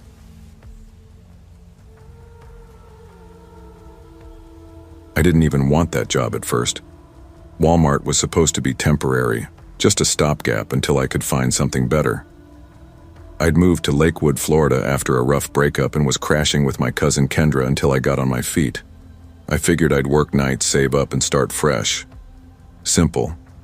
That first week felt like a blur of price checks, returns, and awkward greetings at the door. I worked the customer service counter and sometimes covered electronics or cosmetics, wherever they needed help. Nothing too stressful. The team was mostly friendly, a mix of high schoolers, older women, and a few people just trying to get by like me. It was just another Thursday when it happened. I was working the returns line around 7:45 p.m., busy but not slammed.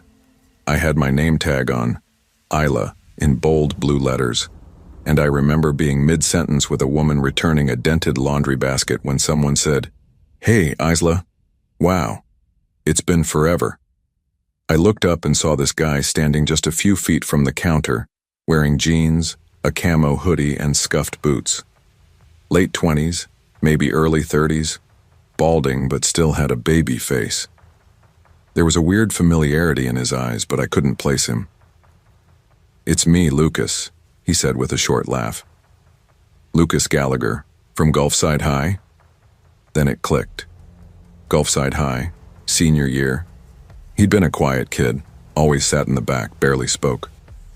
I had a vague memory of him being in my earth science class. We never hung out.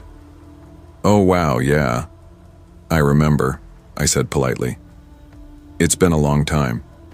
"Yeah, totally. You look exactly the same though." "Wild," he said. He didn't buy anything. Just chatted for a minute, asked where I'd been, what I was up to. Nothing alarming.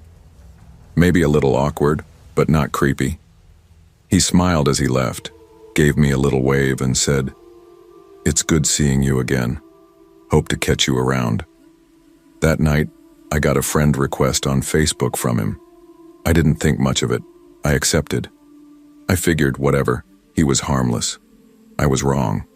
At first, he just liked some old posts, like way old from 2 or 3 years back. Then he started commenting things like, "Beautiful as ever.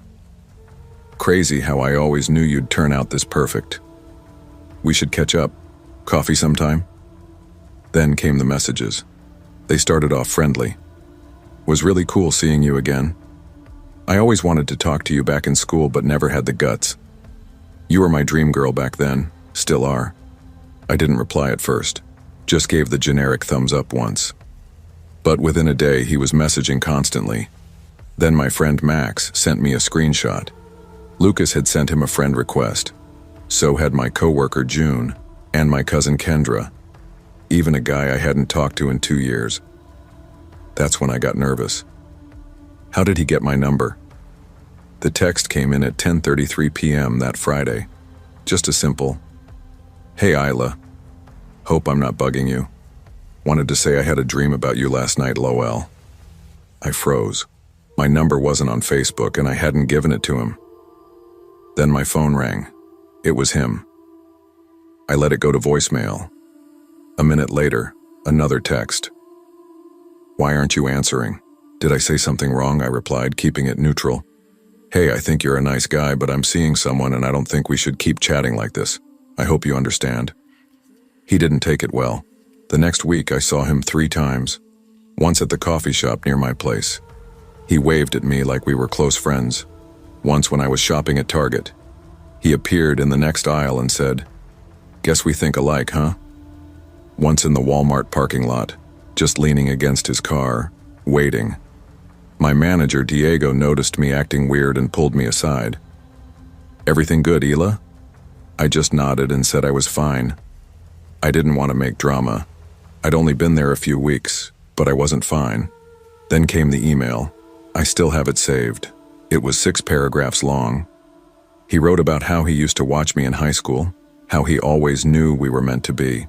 He mentioned the names of guys I was friends with and accused me of letting them in when I barely gave him a chance. He said things like, "You smile at strangers but act like I'm the weird one. You belong with me. I feel it. I've always felt it. You'll regret making me feel invisible." He knew my schedule. He wrote, "Mondays you get off at 9. Wednesdays you always go to the gym. Fridays, Taco Bell after your shift. I see you. I'm always near." I felt like I was choking. I told Kendra everything. She freaked. Helped me save all the messages, screenshots, emails. She made me file a police report. The officer I spoke with, Officer Warren, was calm but firm. "You did the right thing coming in," he said. "This isn't just creepy, it's stalking. He's watching you, he's threatening you. We can file for a protective order." Lucas was called in for questioning. I heard he denied everything, claimed I was messing with him and that I'd let him on, said we'd been reconnecting, said I was playing games. He got a warning, a restraining order. That's it. But it didn't stop. I started seeing his car outside the gym. One night I walked outside after my shift and saw a single flower taped to my windshield with a note. "You can't stop fate." The security footage was useless. He wore a hat, kept his head down. I called the cops again. They documented everything but said without proof he was violating the order, they couldn't arrest him. I didn't sleep much for weeks. I changed my number, deleted Facebook, started carpooling with Kendra, got rides home from coworkers. I even asked to switch shifts just to throw him off. One night after a double shift I left work with Diego. He offered to walk me out since the lot was mostly empty. That's when we saw the car. A beat-up gray sedan, engine running, headlights off, parked across from the entrance. Diego narrowed his eyes. "That your stalker?" I didn't answer. I didn't need to. The car sped off when Diego started walking toward it. That was the last time I saw Lucas. I don't know what changed. Maybe the threat of arrest finally scared him. Maybe someone got through to him. Maybe he just found someone else to fixate on. All I know is, he disappeared. I still check over my shoulder sometimes. I still flinch when my phone rings from an unknown number. I still keep pepper spray on my keychain. Working at Walmart was supposed to be temporary, but some things don't leave you when the shift ends. I never liked going to Supermart on Sundays. Not because of crowds or long lines, I could deal with those. It was the kind of people the place attracted after dark. See, Westbourne might sound like a sleepy Midwestern town, the kind where folks know their neighbors and leave their doors unlocked, but that's just the part the travel brochures sell. The other side of it, the part tourists don't see, is cracked pavement, meth clinics near gas stations, and people who mumble to themselves at 4 in the afternoon. It was late summer, I remember that clearly. Hot even after sunset. I'd been running errands all day and completely forgot I was out of dish soap, deodorant, and those little face wipes I used to feel slightly more human after a 10-hour shift. Supermart was the only place open, so I pulled into the lot around 9:45 p.m. I parked near one of the side entrances. The big sodium lights overhead buzzed and bathed the cracked lot in that sickly orange hue. The store was unusually quiet. I remember thinking it was nice, peaceful even. I saw an older man pushing a cart full of Gatorade and a kid holding a balloon as his mom barked into her phone. Just another night. But there was someone else. Someone I noticed the second I got out of my car. He was standing near the cart return, maybe 20 feet away. Short guy, maybe 5 feet 2 inches if that. Bald, scruffy beard like he hadn't shaved in weeks. He wore a dirty green jacket despite the heat and had on shoes that didn't match. He was pacing in tight circles, muttering under his breath. I didn't catch the words at first. Thought maybe he was just talking on Bluetooth or mentally rehearsing a grocery list. But when I walked closer, I realized he wasn't holding anything. His eyes were wide, glassy. He limped with every step, like one leg wasn't bending right. And the words, Jesus, the words were frantic. Mary said it was the tooth, but it ain't the tooth, it's the blood, you smell it, don't you? I slowed my pace, not stopped, not scared yet. I've worked in downtown shelters. I've seen people tweak out or spiral before. Most times they're just noise and shadows. You walk by, you don't make eye contact, and they leave you alone. But not this one. The moment I passed about 3 feet from him, he spun so fast I didn't even have time to react. And then wham! He punched the woman directly behind me. One clean, horrific punch straight to her face. She crumpled like paper, the phone flying out of her hand. I heard her head smack the pavement, and that sound, the crack of bone on concrete, haunted me for months. I froze. Everyone did. That sick silence, you know? The kind where time just stops because your brain can't compute what you've just seen. Then, like someone pressed play on a nightmare, he bolted toward a tall guy in a red hoodie near the cart corral. The man must have been at least 6 feet 3 inches, built like a linebacker. But the bald guy lunged at him like a feral animal, wrapping his arms around his waist and dragging him to the ground. And then came the screaming. "Can you feel this now, Mary? Can you?" He was headbutting the guy, over and over. Blood sprayed the pavement like a hose. The taller man flailed, tried to push him off, but the smaller guy had some kind of demonic strength. Each headbutt echoed through the parking lot like a gunshot. You could hear bones shattering. I don't know when I started moving again. Some part of me went into survival mode. I grabbed my phone, ducked behind a pillar, and dialed 911. "Supermart on Greystone Avenue," I whispered, trying not to sob. "There's a man attacking people in the parking lot. He's covered in blood. Please hurry." Across the lot, 2 older men, maybe in their 60s, tried to intervene. Big mistake. One got shoved so hard he smacked into a cart rack and didn't get back up. The other tried swinging a plastic bag at the attacker's head, but the bald man caught it, yanked him forward, and slammed his face into a car hood. The worst part? He was smiling. A blood-drenched, toothy grin, like all of this was a game. He stepped back arms wide, looking at the chaos he'd created as if he were waiting for applause. "You see it now, Mary. You see it," he howled, spit flying from his lips. By the time the sirens came wailing down Greystone, he was foaming at the mouth, like actual foam. His face and hands slick with blood. Some of it his, most of it not.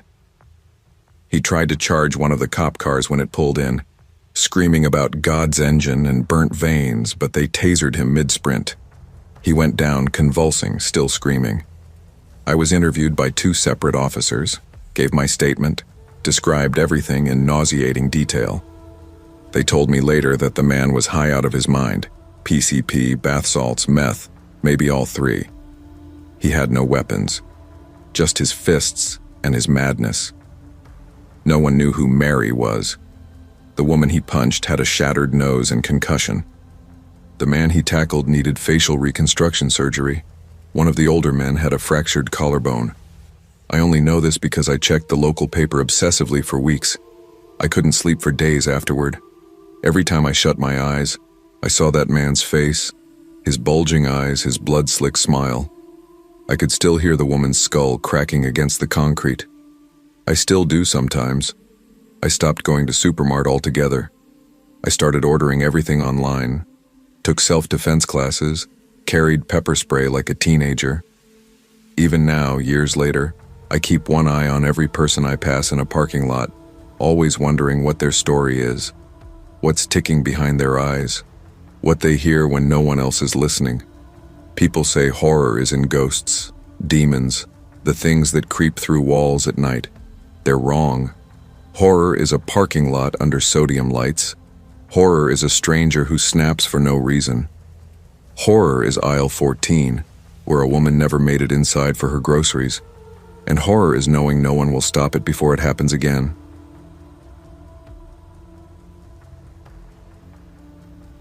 I never wanted to work retail, but life has a way of humbling you.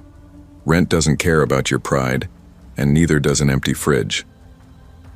After dropping out of community college and bouncing between babysitting gigs, I ended up clocking in at Martin's Supercenter, a 24-hour big box store in the middle of River's Edge, the kind of town with more deer than people and just enough bus routes to keep you dependent. At first, I thought I'd hate it. I didn't. The routine was predictable. Scan, bag, smile, repeat. The customers were forgettable, except for the ones who weren't. It started on a slow Tuesday. I was working Register 3, wiping down the belt between customers. My legs ached from the early shift, and I was debating whether to risk the gas station sushi on my break. That's when he walked in. Big guy, probably over 6 feet. Muscular, broad shoulders under a stained flannel shirt. His boots were heavy, every step echoed. He didn't look homeless, but he didn't look clean either. His hair was greasy, slicked back but failing. Eyes sunken, like he hadn't slept in days. He came up to my register with nothing in hand. I gave the usual greeting. "Hi there. Can I help you find something?" No response. He stood there, motionless, arms at his sides, just being. There was no focus in his eyes, no trace of acknowledgement. 10 seconds passed, maybe 12. Then without a word, he turned and walked straight out of the store. I didn't even get a chance to ask what that was about. I mentioned it to the floor supervisor, Derek, who half joked, "Sounds like your biggest fan." I laughed, but I didn't like the way my stomach clenched. About 2 hours later, I got assigned bathroom cleaning. I hate cleaning the men's room, it's always worse. But I didn't argue. I was just finishing up, mop bucket by the door, when someone pushed it open. It was him. Same flannel, same heavy boots. He stepped inside, eyes darting around, and stopped when he saw me. I straightened up fast. "Oh, sorry," I said, trying to sound casual. "I'll just be out of your way in a second." He didn't answer. I grabbed my mop and moved toward the door. He moved with me, blocking the frame, just standing there again. Those same 10 seconds stretched like forever. I gripped the mop handle, ready to swing if I had to. My pulse thundered in my ears, and then he stepped aside. I didn't say anything. I left. Fast. He stayed in the bathroom for 30 minutes. Derek had to knock to get him out. When he finally exited, he left the store again. No purchases, no words. I told myself I was being paranoid. Maybe he was mentally ill. Maybe he was just awkward. Maybe I was the problem, being too sensitive, letting one strange interaction snowball into fear. But then he came back. An hour later, there he was, pacing the front aisle near the customer service desk. This time he picked up a bunch of random things, socks, a flashlight, canned soup, and went through another register. Didn't say a word to the cashier, paid in exact cash, then left all the items on the counter and walked out again. Didn't even look back. I asked the manager to pull the footage, just to be safe. He brushed it off. Unless he steals something or makes a threat, there's nothing to report. Let security know if he comes back. Security at Martin's was one tired guy named Tony, who played Candy Crush behind the camera screens. I didn't feel much safer. I hoped that was the end of it. It wasn't. About 2 weeks passed. I'd mostly forgotten about him. I got scheduled for a late shift, 2 p.m. to 11 p.m. The walk home was just 4 blocks, and I liked the quiet of the night air. I always waited at the Route 19 bus stop on the corner, even though I didn't ride it. I used it as a landmark for my roommate to pick me up sometimes. That night I walked out, hoodie zipped to my chin, earbuds in, and stood under the flickering street lamp. I felt him before I saw him. That presence, that weight of someone watching you. I turned my head. He was already standing there, right next to me, like he'd been waiting. I froze. He didn't say anything, didn't look at me. Just stood, perfectly still, facing the road. No bus came. We waited like that for 10 whole minutes. My hands were shaking in my pockets, phone clenched in one like a lifeline. Then the bus pulled up, brakes squealing. I stepped forward instinctively. He didn't move. I got on. He didn't. The doors hissed shut. I looked out the window. He was walking away. I didn't go straight home that night. I stayed on the bus until it looped back to the depot, just in case. 3 weeks passed. I avoided late shifts, traded with co-workers, made excuses. I never saw him again until I did. It was a sunny Friday. I had the morning off. I was walking back from the laundromat, earbuds in, headphones off one ear, when a cluster of sirens exploded down the street. I turned, 6 police cruisers, lights flashing, a man on the ground, cops yelling, "Hands behind your back." One of them had a taser out, and in the center of it all, him, face down, cuffed, struggling. His flannel shirt was ripped, his hands were bleeding. They shoved him into the back of the car, and for a moment, as the cruiser passed me, his eyes met mine through the window. No anger, no shock, just the same blank, unreadable nothingness. That should have been the end. But it wasn't. Not really. A few weeks later, a detective came into the store asking questions. Turned out he had no ID on him when arrested, no home address, no known family. He had 3 burner phones, all wiped clean. They said he had been seen sleeping behind the old church downtown, sometimes in the cemetery. There were reports he'd been casing houses. One woman said he knocked on her door at 3 a.m. and just stood there, staring. They found a notebook in his backpack. My name was in it, and my schedule. I switched jobs after that, moved out of River's Edge. I never found out what he wanted, but I've learned to pay attention to the quiet people, the ones who stand too still, the ones who don't speak, the ones who only need 10 seconds.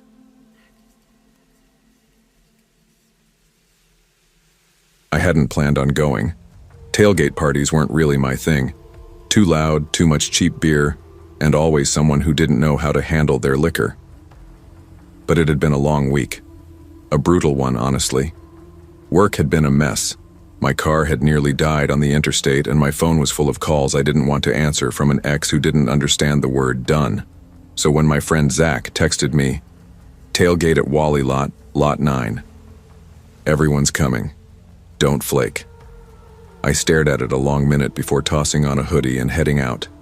I figured I'd swing by, have a drink, maybe clear my head. The Walmart was closed, had been since 10. Lot 9 sat off to the far side, near the garden center, where no one ever parked during business hours. That made it the perfect unofficial party zone. By the time I rolled in, the place was buzzing. Trucks lined up in a haphazard horseshoe, camp chairs folded open, LED strips glowing from open tailgates. Music bumped from Bluetooth speakers. Someone had a small fire pit going in the bed of their truck, which I was sure wasn't legal, but no one seemed to care. I parked a little away from the crowd, grabbed a warm IPA from my back seat and walked over.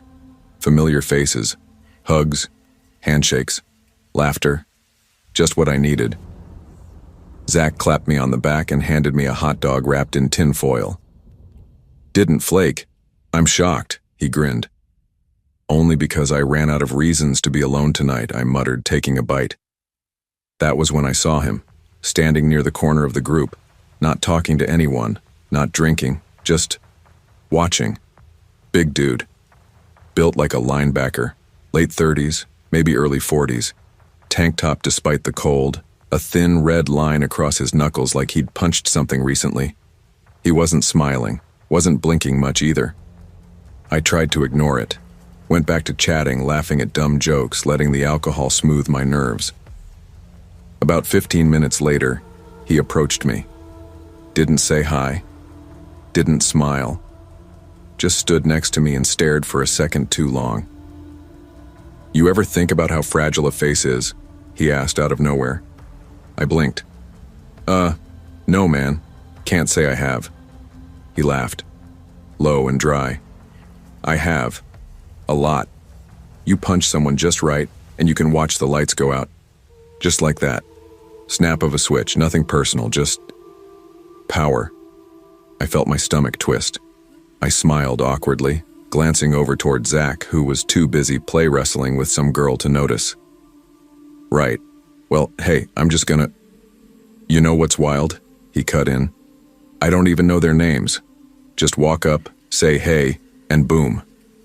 He made a quick punching gesture. One guy crumpled like a napkin. I couldn't tell if he was joking or serious. That's what made it worse. He was calm. Too calm.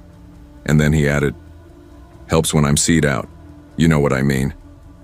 I didn't. He grinned again. "Crystal, ice, meth. Got a head full of TV static and a fist like a freight train." "Oh." He tilted his head. "You're a quiet one. I like that. Not all bark. You seem like a good listener." I nodded, too quickly. "Just here to chill, man." "Same," he said. "Chill. And maybe blow off a little steam." The firelight flickered across his eyes, and for half a second I saw something raw behind them. Not anger, not sadness. Something hollow. "My girl left me last week," he said next. "Took my dog, my stereo. Said I was toxic. I told her I wasn't toxic, I was honest. People can't handle honesty anymore." He turned and looked at me hard. "You honest?" Sure," I said. My throat was dry. "Then you'll tell me. You think I'm crazy?" This was a trap. I knew it. I'd watched enough people try to de-escalate situations like this in gas station videos and fail. "No, I think you're going through it. Breakups are hard," I said, inching my way toward the crowd. "But things'll get better, yeah?" He smiled, not at me. At the thought. "You're my bro, right?" My mouth moved before my brain. "Yeah, man. Of course." He stuck out a massive hand. I shook it because I didn't know what else to do. His grip lingered a second too long. "To the fish in the sea," he said, raising a non-existent glass. "Sure. Cheers." I peeled away then, moved toward Zach, kept the guy in the corner of my eye for the rest of the night. But that wasn't the end. 2 nights later, I was heading out of the gas station on 5th and Holloway when I saw him again. Just standing across the street by the abandoned KFC, staring at the lights, hands in his pockets, same tank top, same expression. I pretended not to notice. I walked fast. The next day, I got a friend request on Facebook from a profile with no name, just a photo of cracked pavement and the words, "To the fish in the sea." I blocked it. But the following week, I found a handwritten note under my windshield at work. "Quiet ones always know when to keep a secret. Bros keep each other safe." My stomach dropped. Zach didn't take it seriously when I told him. Neither did my boss. "Probably just a prank," they said. "You said it was a party, right? People joke around."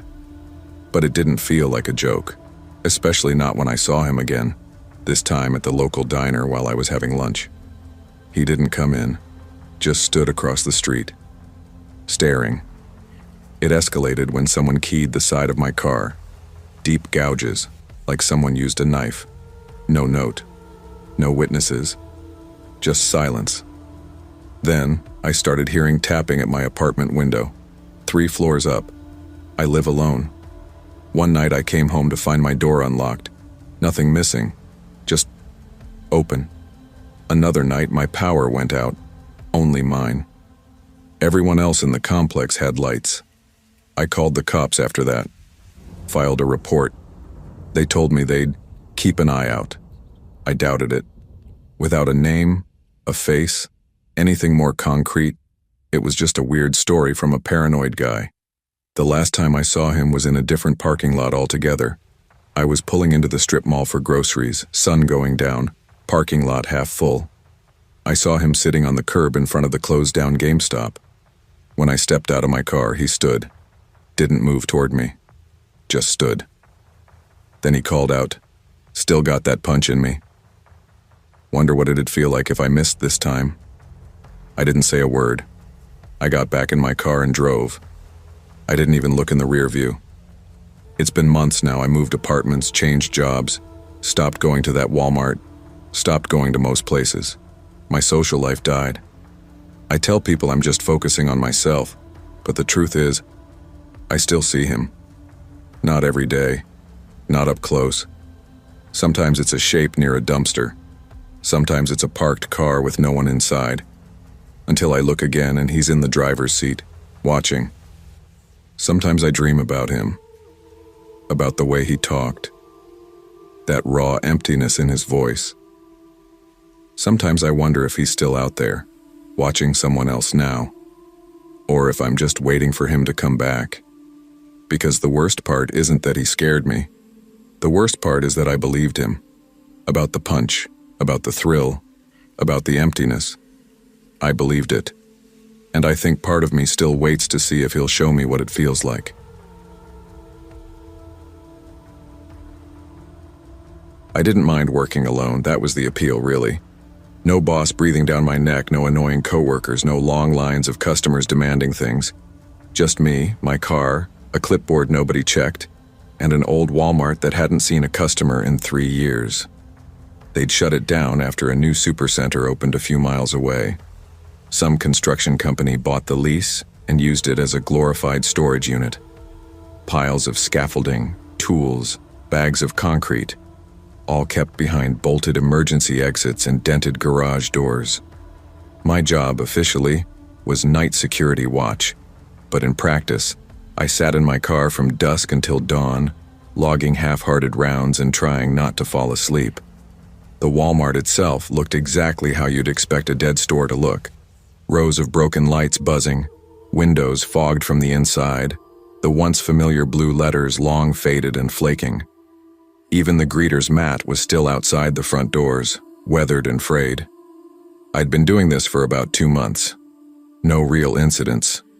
A couple of kids tried to sneak around the side one night with spray paint, but they bolted when they saw me pull up. Otherwise, it was dull, quiet, until that night. It was late March, just past midnight. Cold enough that my breath fogged the windshield, and I kept the engine running to use the heater in short bursts. I had the car parked near the front entrance, facing the old automatic doors, sipping lukewarm gas station coffee and watching condensation trail down the glass. And then I saw her.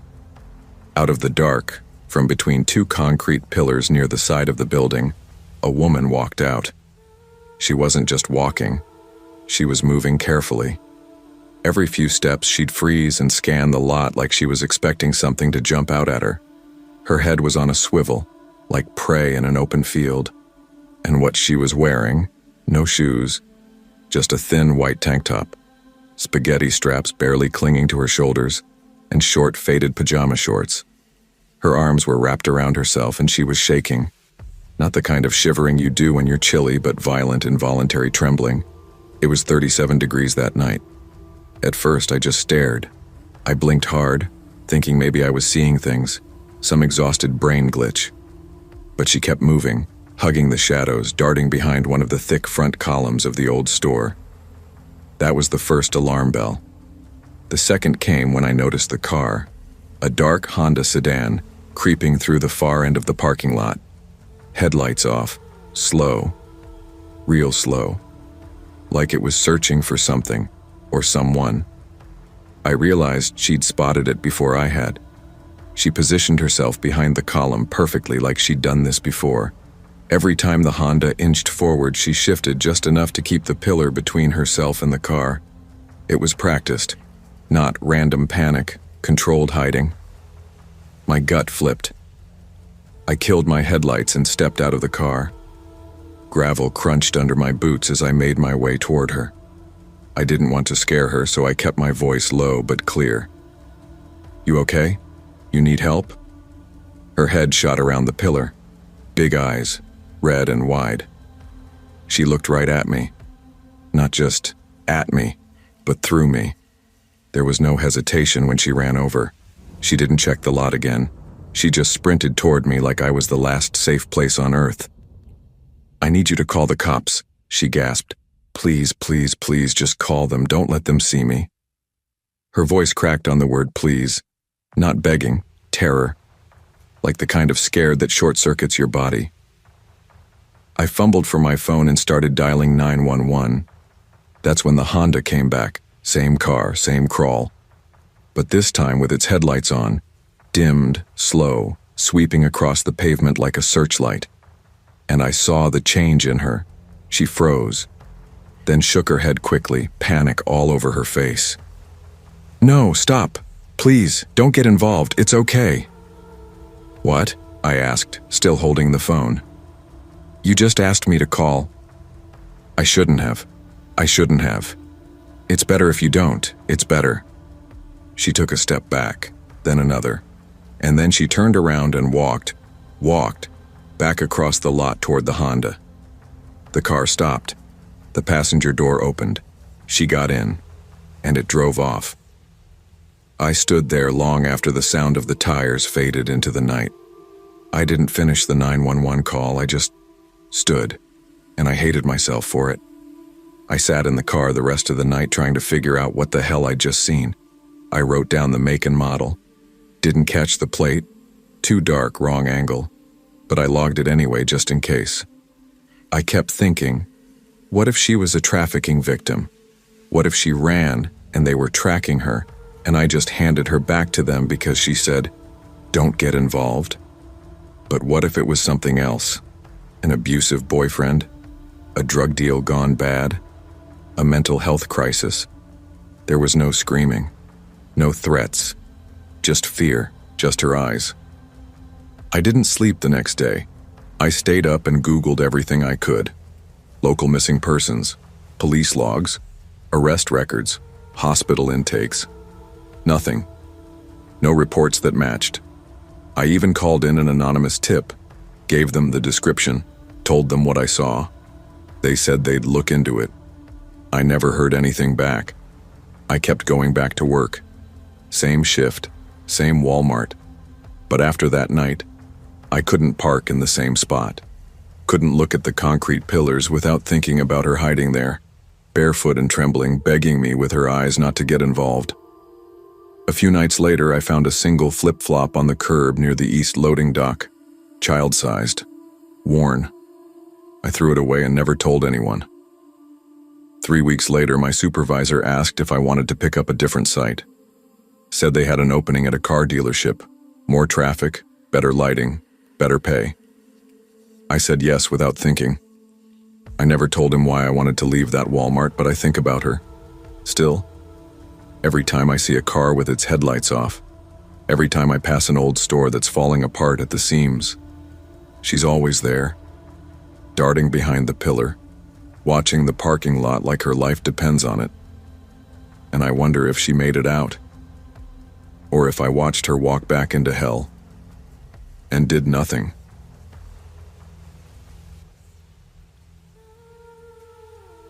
I hadn't even clocked in when it started. The early August heat in Arizona was already pressing against my skin like a hot sponge, and it wasn't even 10 a.m. yet. I was wearing one of those bright neon yellow vests they handed out to volunteers, holding a walkie clipped to my belt that didn't seem to pick up anything but static. The regional back-to-school charity event had been planned for months. Free backpacks, discounted supplies, a few food trucks parked on the side of the parking lot, and a small stage where a local high school band was supposed to play. I'd volunteered because it was technically overtime, and as a part-time associate who'd been pulling extra shifts in lawn and garden, I needed every cent I could scrape. Rent had just gone up. Again. My name's Riley.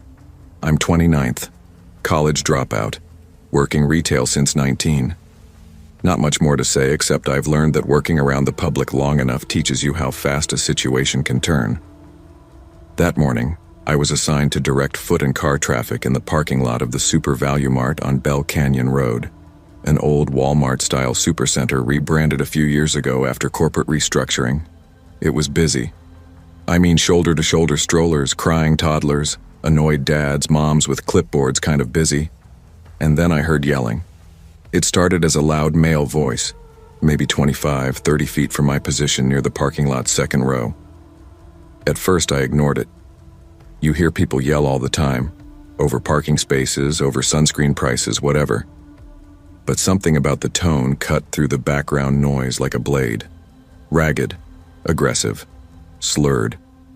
I looked over and saw a man, mid-30s, scruffy beard, maybe 6'2" and bulky, screaming near a blue SUV. His arms were flailing, and I could see the veins in his neck from where I stood. A woman was locked inside the vehicle with a toddler in the back seat. She looked terrified, knuckles white on the steering wheel. The man slammed both hands against the driver's side window and roared something I couldn't make out. The woman didn't even flinch. She just kept staring straight ahead, like if she didn't acknowledge him, he'd stop. People were slowing down, whispering. A few hurried away, dragging kids by the wrist. I hesitated. I'm not trained in de-escalation. I'm not security. But no one else was doing a thing. I took a breath and approached, trying not to look like I was approaching. The closer I got, the more I noticed he reeked of alcohol, maybe something stronger, and his face was blotchy like he'd been screaming for a long time. "Hey man," I said carefully. "You okay?"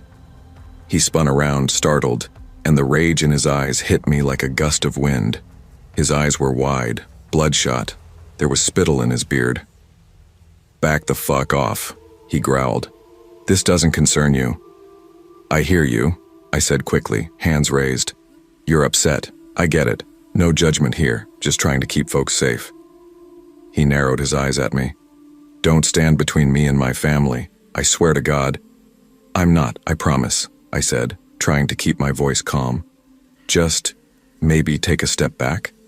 Let's breathe for a second. I'm Riley. What's your name?" That's a trick I learned working here. Get people to say their name. Sometimes it grounds them. Sometimes it reminds them they're human. He didn't answer. He took a half step toward me, and I instinctively stepped back, guiding him maybe 10 or 15 feet away from the SUV. I kept talking. Random things. About the heat, about traffic. Anything to keep him looking at me instead of that vehicle. Behind him, the woman saw her chance.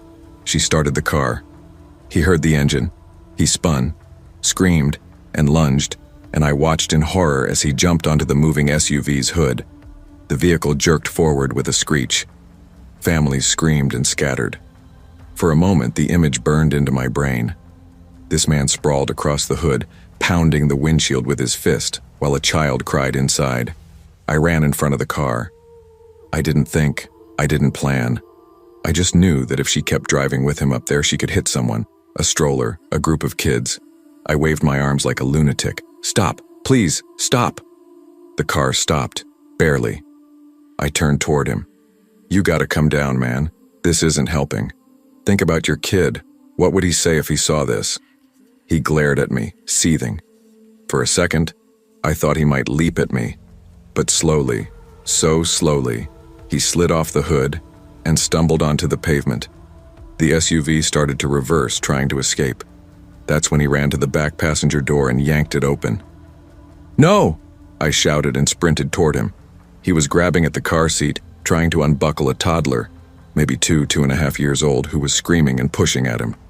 I wedged myself between the door and his body, using my shoulder to pin him in place. "Let go of him!" I yelled, straining against him. He shoved back hard, fists flying wild. I barely held on. Out of nowhere, 2 random dads who'd been standing near the food trucks came charging over. One was tall and wiry, the other stocky with tattoos up both arms. They grabbed his arms and pulled him back, wrestling him away from the door. I slammed it shut and signaled the SUV to drive. This time, she didn't hesitate. She peeled out of the lot, the toddler safe inside. The man thrashed against us, spitting curses and threats, trying to kick. My heart was pounding so loud I couldn't hear my own thoughts. "I'm gonna kill you," he screamed. "You're dead, you hear me? That's my son." My walkie finally crackled. "Unit 3, status check. Riley, you good?" I fumbled for the button. "We need security, now. Possible domestic, male aggressor, attempted abduction. We've got him restrained, but he's not calming down. Copy. Officers en route." I could barely process what happened over the next 10 minutes. Security arrived first. 2 guys, 1 older, 1 new. They tried to take over, but he decked one of them right in the nose. Blood sprayed. A fight broke out. The man threw wild punches as all 4 of us tried to pin him without hurting him. He was strong, fueled by whatever adrenaline or substances were keeping him going. Finally, we got him face down, arms behind his back. He kept screaming. It took the cops 15 more minutes to arrive. They'd been rerouted from another call. When they finally cuffed him and hauled him away, I felt my knees buckle. I gave a statement, got subpoenaed. Then I never heard anything else. I was told he pled out before trial. That was it. No closure. I don't know what his story was. Abuse, custody battle, drugs, all of it. I don't know what happened to the woman or that child. I never saw them again. But I think about them. A lot. Especially when I hear yelling in the parking lot.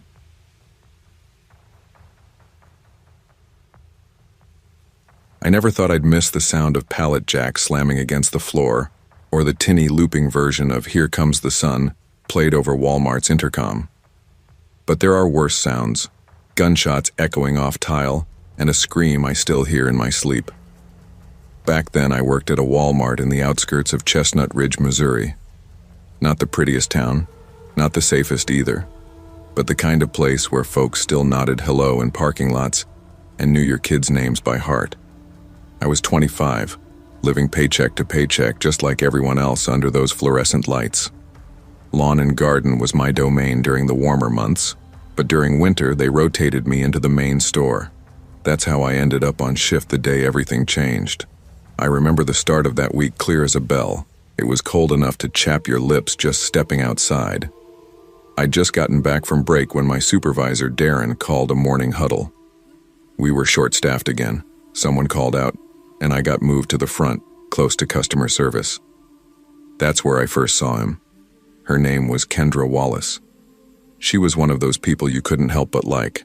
Calm, always wore a long braid down her back, and had the kind of voice that made irate customers simmer down. We'd gotten close over the last few months, mainly through venting in the break room and running into each other outside on smoke breaks. Her ex-husband, Eli Wallace, came in just after noon on a Thursday. At first, I didn't recognize him. Just another man in a weather-beaten Carhartt jacket with wild eyes and grease-stained jeans. It wasn't until Kendra's face went white that I made the connection. She turned sharply, nearly knocking over the display of Valentine's candy. "I told you to stop coming here," she hissed, barely above a whisper. "I just want to talk," Eli said, hands tucked deep in his pockets. "You're not supposed to be here, Eli. You know you're not." That wasn't just a marital spat. That was terror in her voice. Kendra had once told me bits and pieces about her divorce. Eli had owned a contracting business that had gone belly up. She said he was reckless with money, drank too much, always looking for an angle. She never told me everything, but I knew there'd been fires, 3 to be exact, and that the insurance had somehow paid out. After the 3rd, something broke loose. Investigators got involved. Kendra found out the truth and cooperated. "I didn't know," she said once, choking back tears in the break room. "But when I did, I had to tell the truth. He was going to go down anyway." She filed for divorce after he got indicted. Back in the store, Kendra tried to walk away, but Eli grabbed her wrist, gentle at first, then firmer. I saw her wince. "Let go of me," she said. "You don't understand what I've lost, Kendra. You took everything." That's when he said it. "I have a gun." Everything went still.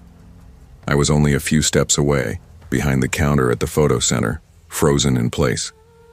Kendra yanked free and bolted, not toward the manager's office or the back of the store, but toward the front restroom, the women's, just left of the entrance near the carts. Maybe she panicked. Maybe it was instinct. It was the worst possible place, no way out except through the front. He followed her. I wanted to do something. I really did. But all I managed to do was fumble for my walkie and say, "Code Adam at the front women's restroom. Man with a weapon. Lock the doors." Someone screamed. Shoppers began backing away. A mother clutched her toddler and ducked behind a display of toilet paper. Panic started to ripple out. Darren came running out from the back. "Get everyone out now," he barked. And then a sound I'll never forget. The automatic doors whooshing shut as corporate lockdown kicked in. Inside that bathroom, it was a different world. There was another woman in there, Maya from electronics. She had come in just to retie her shoes. She told us later she froze when Kendra burst in and Eli followed. He pulled the gun out slowly, crying as he did it. "I lost everything," he sobbed. "I just wanted to talk. I just wanted her to listen." He never pointed the gun at Maya. She said he told her, "Get out of here. This ain't about you." She left, barefoot, left her shoes behind, and ran straight into a manager's arms, sobbing. The police showed up fast. Chestnut Ridge isn't a big place. The station's maybe 5 blocks away. Within 15 minutes, the building was surrounded. The lot filled with patrol cars, rifles drawn. A negotiator started calling through a bullhorn, but Eli didn't respond. I was still inside, helping customers evacuate through the garden-side fire exit. We moved as quickly as we could, but the store is big, like a maze when you're panicked. Kendra's voice came through the walkie next. "He says he knows he's going to prison. He says it's over. She was still alive. She was talking. That was something." Then came a crackling reply from a sergeant outside. "Tell him we just want to talk. Nobody has to get hurt." 10 seconds later, we heard the shot. It echoed through the store like a thunderclap. Everything stopped. Even the birds that always nested in the rafters went silent. SWAT stormed in, expecting the worst. What they found was Eli slumped against the stall divider, his body still pinning Kendra to the cold tile floor. She was shaking but alive. She had blood all over her uniform. Her scream didn't come until they tried to lift him off her. That's when it all hit her. The media story was short. Disturbed ex-husband, suicide, no other injuries. But they left out the crucial parts. They didn't say how Kendra had bruises on her arms for weeks. They didn't say how I stayed on the phone with her for hours that night, just listening to her breathe. They didn't mention how Walmart sent her a fruit basket and offered paid leave for a month, before quietly letting her position get absorbed into a corporate restructuring. They didn't mention how she tried to come back 6 weeks later, but couldn't even walk through the front doors. We both quit within a few months. I moved 2 states over, started fresh. But I still keep in touch with Kendra. She's in therapy twice a week now, working at a smaller local store. Last I heard, she's thinking of getting a therapy dog. Says the silence at night is still the worst part. I've never looked at public restrooms the same way again, because you'd never expect it to happen in a place like Walmart. Not in the middle of the day. Not with someone you worked next to for 6 months. Not with a guy who used to bring in donuts for her on Fridays when they were married. You can't see trauma walking through the door. You don't know what people are hiding under heavy jackets or soft smiles. We joke about crazy customers and annoying coworkers, but some people are walking around with fuse wires in their heads, waiting for the spark. That day, I realized we don't work retail. We survive it.